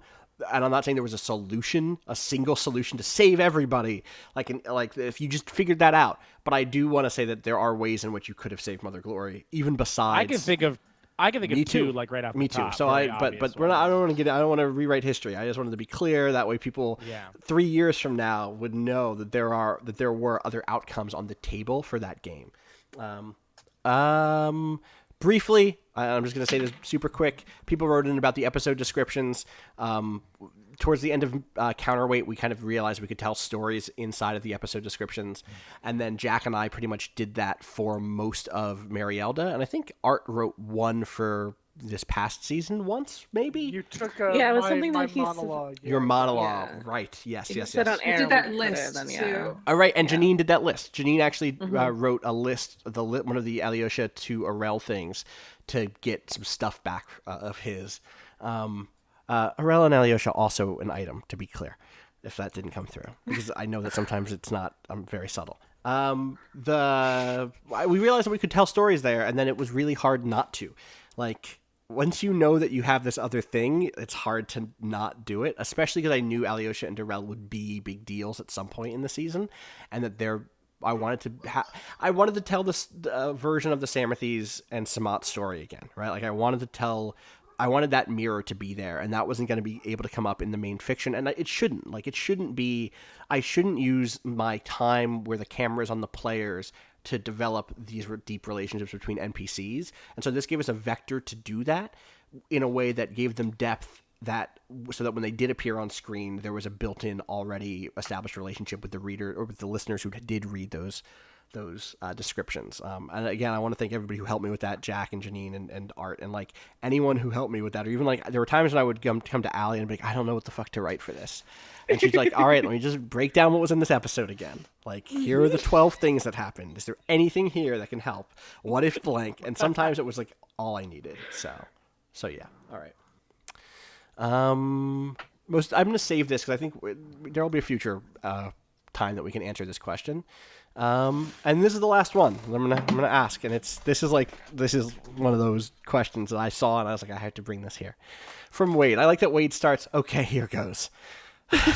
To what extent is Friends of the Table an ecological text? The recent season and the sickness of the natural world stands out to me, as does the counterweight plot last season, and the imagery of the weight plot last season, and the imagery of a restored counterweight at the end of the season. Then there's rigor and its terror, which strikes me as a distinctly anti-ecological one tied to mechanism over the natural, work over play, concrete instead of oceans or grass. I don't want this to be seen as just asking, is it basically about global warming, though? But rather, are utopian, and I mean that in the good way, fantasies about the natural world and its goodness, its plenty, a motivating theme across the show. And given the final image of the last episode, I guess I'm just smitten with unpacking what the ecological yearning means when it's so deeply commingled with the divine. I'm just wondering, I guess, what it means to yearn for lushness and plenty and wholeness, how that desire is linked to the natural world and the numinous, or hell, maybe those are the same anyway. I actually think briefly that throughout this show, I've done not a bad job necessarily, but like I think I've given a very plain divide between like technology and nature. That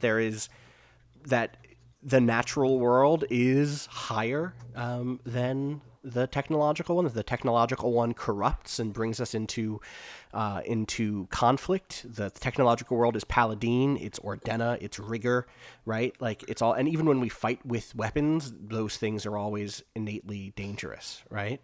And at the same time have said that they are us, right? That when we look up to them and we think we could have built them to look like anything, but we made them look like us. And I also don't know that I've given, but at the same time, I don't know that I've actually, any of us have ever given a utopia. We've never seen a utopia before, right? Like we've seen brief images of weight and counterweight at the very end of counterweight, but we never got to see like what a beautiful world is. And I think we got a lot of questions or a lot of comments this year throughout the show that were, again, what a dreary place. And there was actually a really interesting thing to pick up on if you follow the Friends of the Table hashtag and some of the conversation in those groups over the last couple of like weeks, which was a group of fans started to try to figure out what the next season of Friends of the Table is. And one of the comments I saw there that was like really interesting was, I hope they don't go back to counterweight because I don't know that I want to do another dystopia, which is fair. So many of our shows have been super, super, super dystopic. So it's time to talk about Friends at the Table Season 4. Everybody should go mute really quick again. And listen to the stream. Yeah, go listen to the stream. Yeah, right. Oh, wow, people on the call haven't heard this yet. Like, at all. This is exciting. Okay.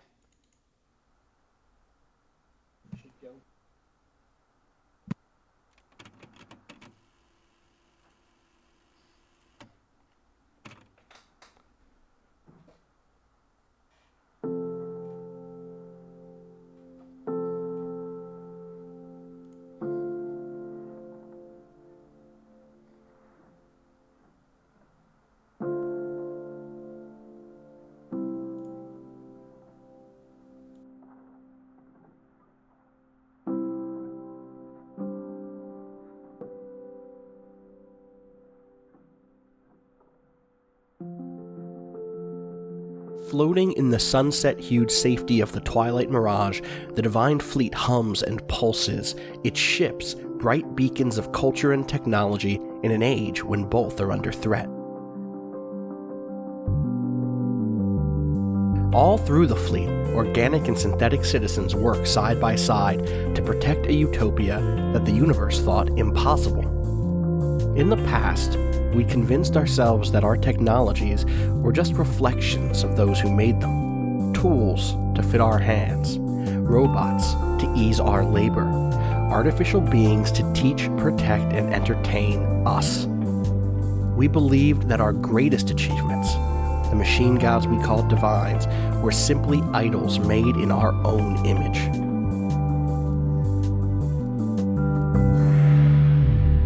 We were wrong.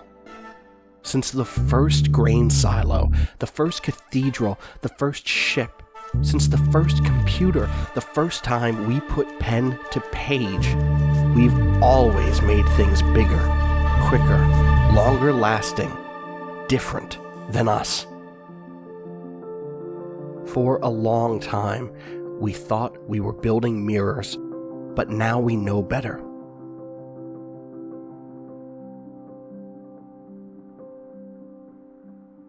We were setting fires.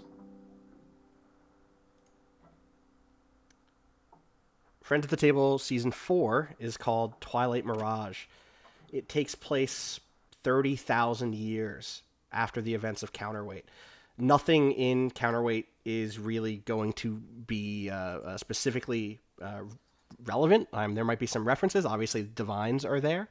But it is our chance to do two things. One, it is our chance to talk about a world that is, or at least, was utopian. It's about a utopia under threat. It's about a utopia in decline and what that looks like and what people in it will do to protect it.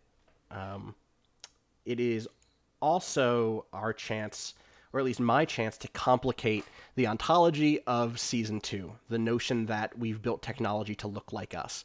Because for that whole season, obviously, I'm speaking specifically about giant robots there, but also about other sorts of technologies and the ways in which they do look like us. But also, the stock market doesn't look anything like us. And in many ways, cathedrals don't. There was a moment when I was walking past a building that was being constructed near the Vice offices a couple of months ago, and I took out my phone to take a picture because I could see a person with a sledgehammer knocking an iron spike into the top of the building. And I dropped my phone and it broke, which was not great. But I got the picture. And what was important about it was I realized that, I'd been thinking about the ways in which the divines were not human-like, the ways in which, like, righteousness, for instance, doesn't have a body, let alone a humanoid one. And I realized that wasn't new. The future of Counterweight, of that universe, it isn't a new thing that technology didn't seem like people. That was always something that we'd done, and I wanted to explore that along with this notion of what a technological utopia might look like. Like, what does happen if we successfully seize the means and can rebuild a world in the image that we want? And so that is what we're doing. We will have more to say about that very soon, I think. Mm-hmm. So that's exciting. I should also note this was season 6. I think like 7 months ago we were like, start writing down some notes about season 6. Like, that's cool. Okay, yeah, this sounds cool. Oh boy, what if it was? Okay, and then. But it's not season 6. It's season 4. It's season 4. Yeah, we should say specifically that like we were talking about season 6 right when we ended Marielda. Yeah, totally. Because originally we were gonna do like a hack of Blades in the Dark with robots. Yeah, we totally were. And instead, what we're doing is The Veil, as some people have guessed, by Fraser Simon, who gave us copies of the book when I was reading it. And I was like, this is really cool. We really want to do this. He very graciously sent us all copies of the book. It's a game about emotions. It's a game in which you don't roll your strength or your cool or your edge. You roll what you're feeling at the moment that you do it, and that is a really interesting thing because instead of just saying, what do you do, I get to say, what do you do and how do you feel about it? And it's just very fun to do that and to get like a good image of somebody. So yeah, mechs, robots, spaceships. There's so much more I want to talk about, but you'll just have to wait. So yeah, these are our shows now, and I just want to look at this art that Craig did again. You can find Craig Sheldon at Shoddy Robot on Twitter, who has just been incredible at giving us just amazing art for the last few years. So good. Yes, absolutely. Also, I'm so curious about whether or not this table perspective thing is intentional. Wait, sorry, what's intentional? Look at where the camera is in each piece. It's slowly going to be a top from the under to above the table. Yeah. Then we're going down the other side of that table. God damn it. Sooner than upside down table. There's going to be 5 seasons where the table's upside down. Oh, God. And so that's the big announcement is we're going to move right into this next season. Like, I'm so excited for that because it has seriously been the thing I've most wanted to do for months and months. Like, I've just been so stoked about trying to get here and trying to get to this place. There is another thing. Allie, do you want to talk about this? No, she doesn't. No. Okay. You don't have to. You could just You could just mute yourself, and I'll just hit play on this video that Andi made very well, and we'll let this video talk instead. How's that sound? That sounds good. All right, we'll be right back.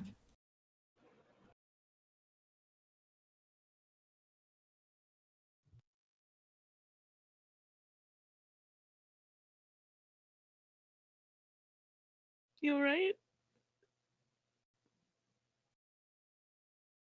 What is those subtitles? Fingers crossed. Oh, Well- my friend.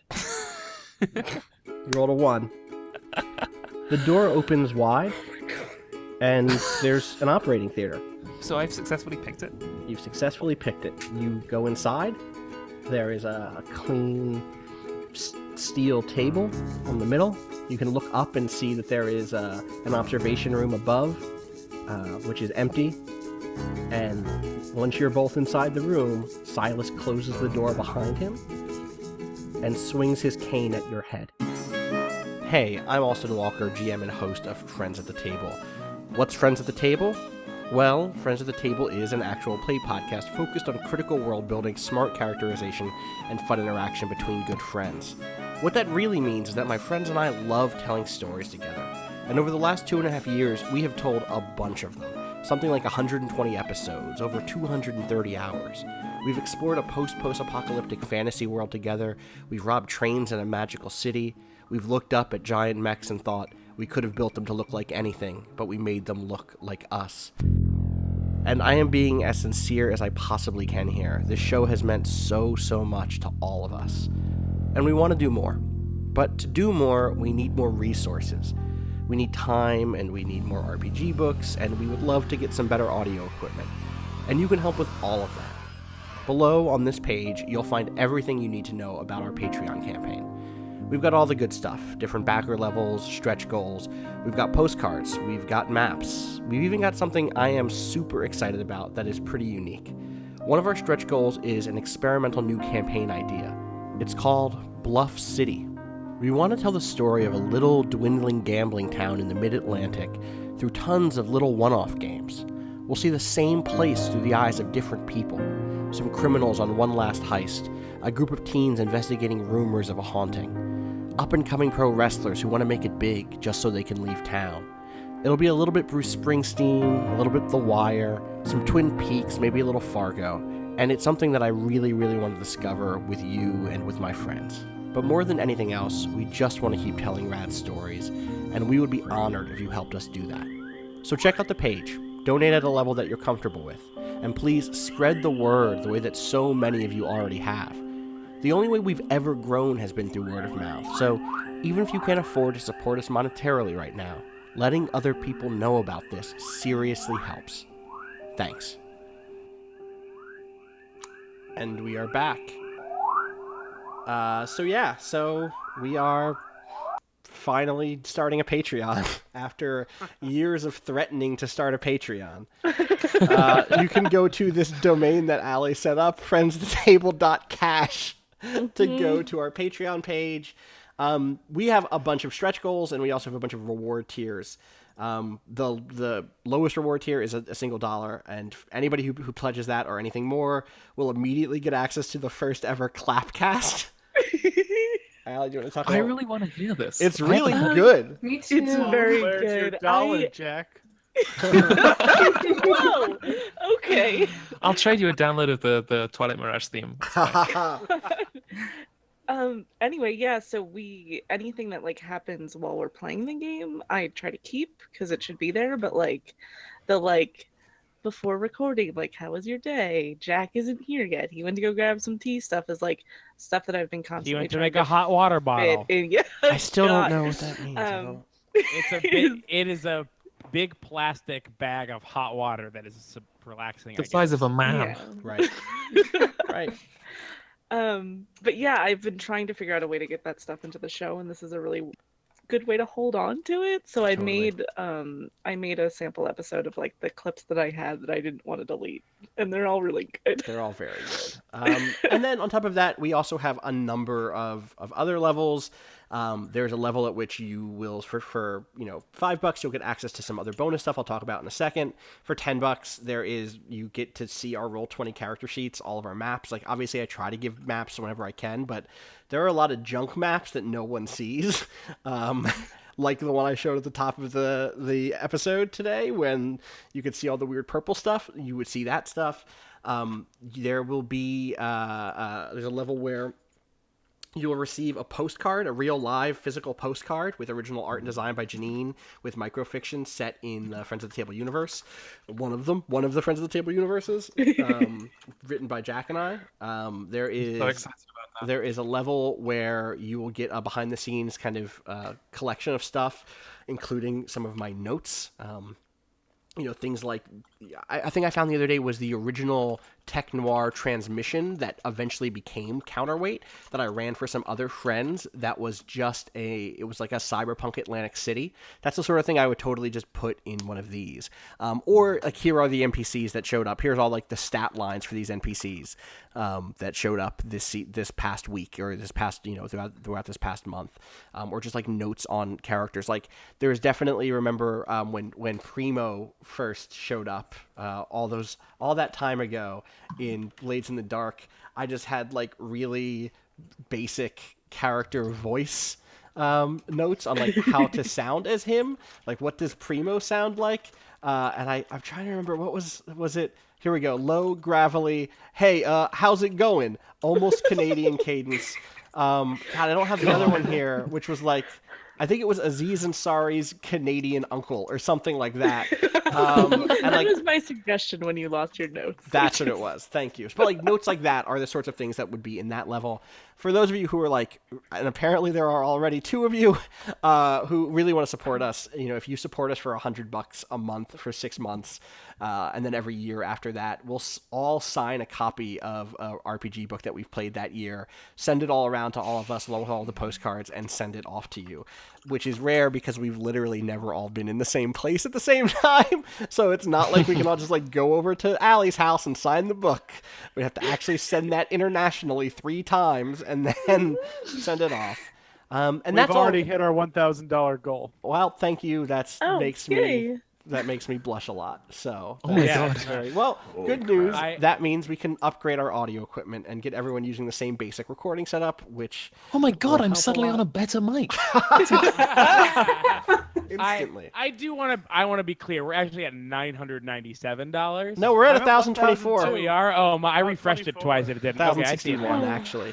I'm lagging a little bit behind. I apologize. The second thing here is there is at 3K we're gonna start another bonus podcast called Tips at the Table, where we'll start answering questions. I skipped a lot of questions here today. I skipped some stuff that I thought was really good, but that we could hit at a later date, and it's things like that, right? And like there were a lot of questions of that type in this mix, right? There were definitely things that were like, Austin, how did you balance the need to expand upon very complex metaphysics of Hieron while also adhering to the principle draw maps, leave blank spaces?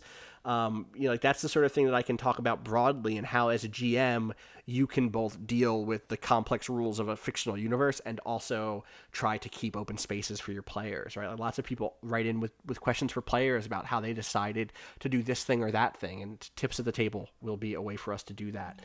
So that is our next goal. And then after that is the one that I am like very excited about. If once we hit 6K, we will start Bluff City, which is that bonus campaign that I talked about, in which we will be kind of slowly uncovering and building collectively this small mid-Atlantic, kind of Atlantic City stand-in. Gambling city down on its luck, vaguely existing in a time period from the 80s to the 2030s in my head. Definitely weird technology, but also just kind of crummy local economy, It's just a weird mix of things. And we'll do that by playing games like Fiasco, Worldwide Wrestling RPG, Tales from the Loop, like all sorts of games that we have wanted to play for a long time, but that we have not had, we couldn't dedicate a whole season to it, right? Like I say this of myself as a storyteller. I don't know that I could run a season-long Monster Hearts game. I absolutely can run a Monster Hearts game set in a fictional Atlantic City called Bluff City. Like, that's going to happen for sure. So, like, that is probably, for me, the goal that I'm most excited about and would love to hit. I think that's it. Does anyone have anything else? Are there questions in the chat? I haven't looked at the chat in a little bit because I've been refreshing this page and like covering my heart. Thank you all so much for your support. Yeah, It's you. like this is overwhelming in a way that is very tangible and also very good. Unlike most overwhelmings. Mm-hmm. Do you want to talk about the hire, the 10,000, the live at the table? I don't. Oh yeah, we'll talk about that. I didn't know if that was on this yet. Was this on that? Yeah, we were hiring it. Okay, yeah, sure. So at 10K, if we hit 10K, we will start a monthly live stream where we just play a system that's voted on by our Patreon supporters. There are times that we want to play something that is a little goofier or be in a slightly more buttoned down mode. Back when Allie was raising money for some dental work, we did a stream together where we played like The Sims and some other games, and then it was late, and we were like, what if we just do a quick RPG? And we played a game called Laser Feelings. and had a really good time, and it was It was really a ton of fun. Yeah. buttoned down us, and like it was again, we get a lot of notes that say I miss the looseness of the first season, and at a certain point you want to start telling a story that is like really considered, and you lose that looseness because it's just not the thing that you're there to do anymore. And that's not a diss on the looseness, it's just like, oh, I got interested in this other thing, and that other thing is still really fun, and we still want to do it, and this would let us do it and do it live. And if you were backing at the right level, you could come watch us do that live. Obviously we wouldn't just be streaming it to no one. So yeah. Lasers and Feelings, we should also say, is like coming. That's gonna come Yes. out. Yes. I just didn't want to release an episode without music on, and I wanted to take the time to get that feeling good. Also, I was really nervous that I wouldn't be able to do synths, but boy, it turns out now I have to. So. Also, I am so ridiculously excited for like whatever music Jack makes for Bluff City if we hit the Bluff City I'm goal. so excited. Are you it's gonna fucking be kidding just- me? So, Oh yeah. thank you all so It's much. gonna be. Go ahead. Oh, I just like God, the amount of places and styles we're gonna move through in that show, and just doing one shots will let me do some really bullshit stuff with music that is gonna be really exciting. I am so happy to be doing this with everybody here, and I mean that with everybody in the chat, but also everybody on this call. Like I love you all so much. I say this again, and I said this in the video, but I'll say it a little longer here. I have had a very exciting few years. I've had a very dramatic few years in terms of like going from living in a box like dealing with my landlady telling me that I had 20 days to move to a new apartment, to where I'm at today. And despite all of the other things that maybe got more visibility or where people might know me from now, like the thing I am proudest of is building this with all of you and telling these stories and finding these characters and kind of connecting with an audience and kind of just exploring all of these ideas. It has been like a point of pride and a point of I feel most like a person when I am doing Friends at the Table, and I want to do it for as long as we can. So thank you all so much for helping me do that. Thank you all in the chat and who are listening to this, not in the chat, but later on in the archived version. Allie, who is going to very kindly, quickly turn this around for this week.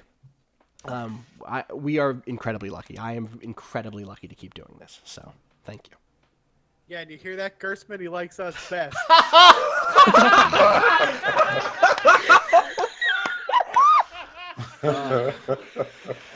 God. Holy shit. God damn. Jesus Oh, Christ. All right. I think that's going to do it for us. What if I just put that season 4 trailer on one more time and we go out to that? How's that sound? Sure. Sounds great. Sounds great. You can find me on Twitter at Austin_Walker, and you can find the show at Friends_Table. Allie, where can people find you? You can find me at Allie_West on Twitter. You can find the show at Friends_Table. Oh, I don't know if you had another thing. It sounded like there was a third thing coming. Andy. Oh, and you can go to friendsathetable.cash. There it is, friendsathetable.cash. Andy, what about you? You can find me on Twitter at Captain Trash. Art? Rhymes with friendsofthetable.cash. Hey, you can find me on Twitter at Atebble, and Jeff Gersman can find me in the streets. Janine, how about you? You can find me at Bleaching Heart, and I don't want any conflict with anybody, thanks. Andrew Lee Swan. God, you can find me fucking tearing up thanks to Austin being a jerk. And you best. can find me on Twitter at Swantrey3000. Jack, how about you?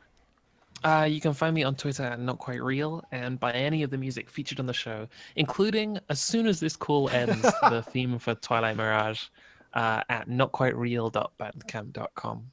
Keith Carberry. Hi, my name is Keith Carberry. You can find me on Twitter at Keith J. Carberry, and you can find the Let's Plays that I do at youtube.com/runbutton. And Nick Scratch. Hi, my name is Nick Scratch. You could find me at nickscratch.ch. Bump. Thank you again so much, everybody. That in a while. It's a good one. It's a good one. It sounds better when my throat isn't dying after speaking for 3 hours. I think we've all been there. And all right, with Yep. that, I think it is time to go back to time.is, everyone. Oh, Christ. We got to do the clap. So let's. Okay. Are we all there? Limber up. Everything was Yeah, going so man. well up until now. Uh-huh. Feels You like want yesterday. People get so scared of the clap. I embrace it. to do it at 50? Yeah. Sure. 53, 50 to be clear? Okay.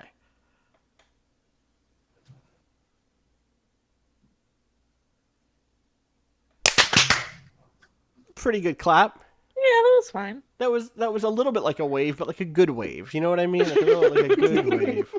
I heard 5 distinct claps. Okay, but it's the If end you of the want more night. I'm claps gay. like that, go to Friends of the Table.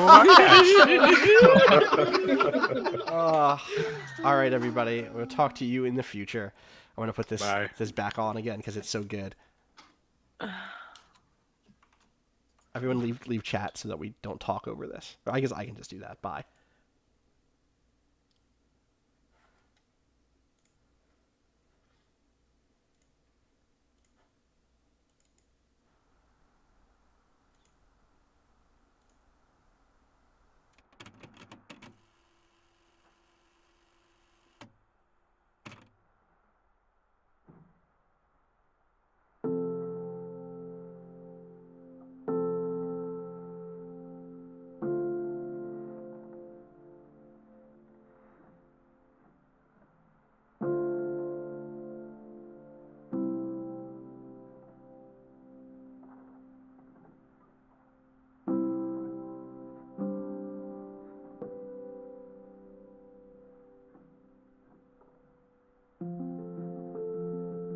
Floating in the sunset-hued safety of the twilight mirage, the Divine Fleet hums and pulses, its ships, bright beacons of culture and technology in an age when both are under threat.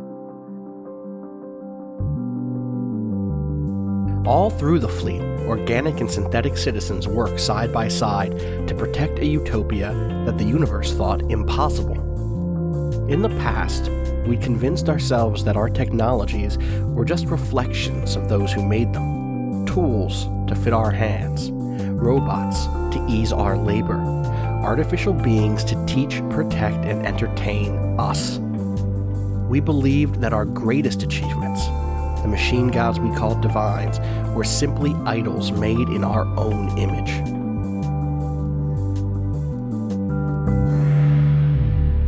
We were wrong.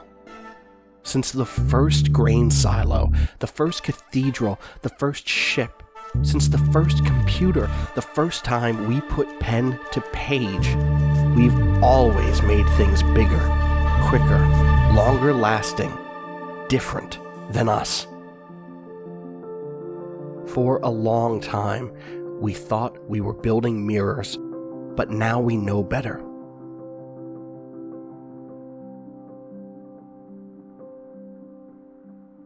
We were setting fires.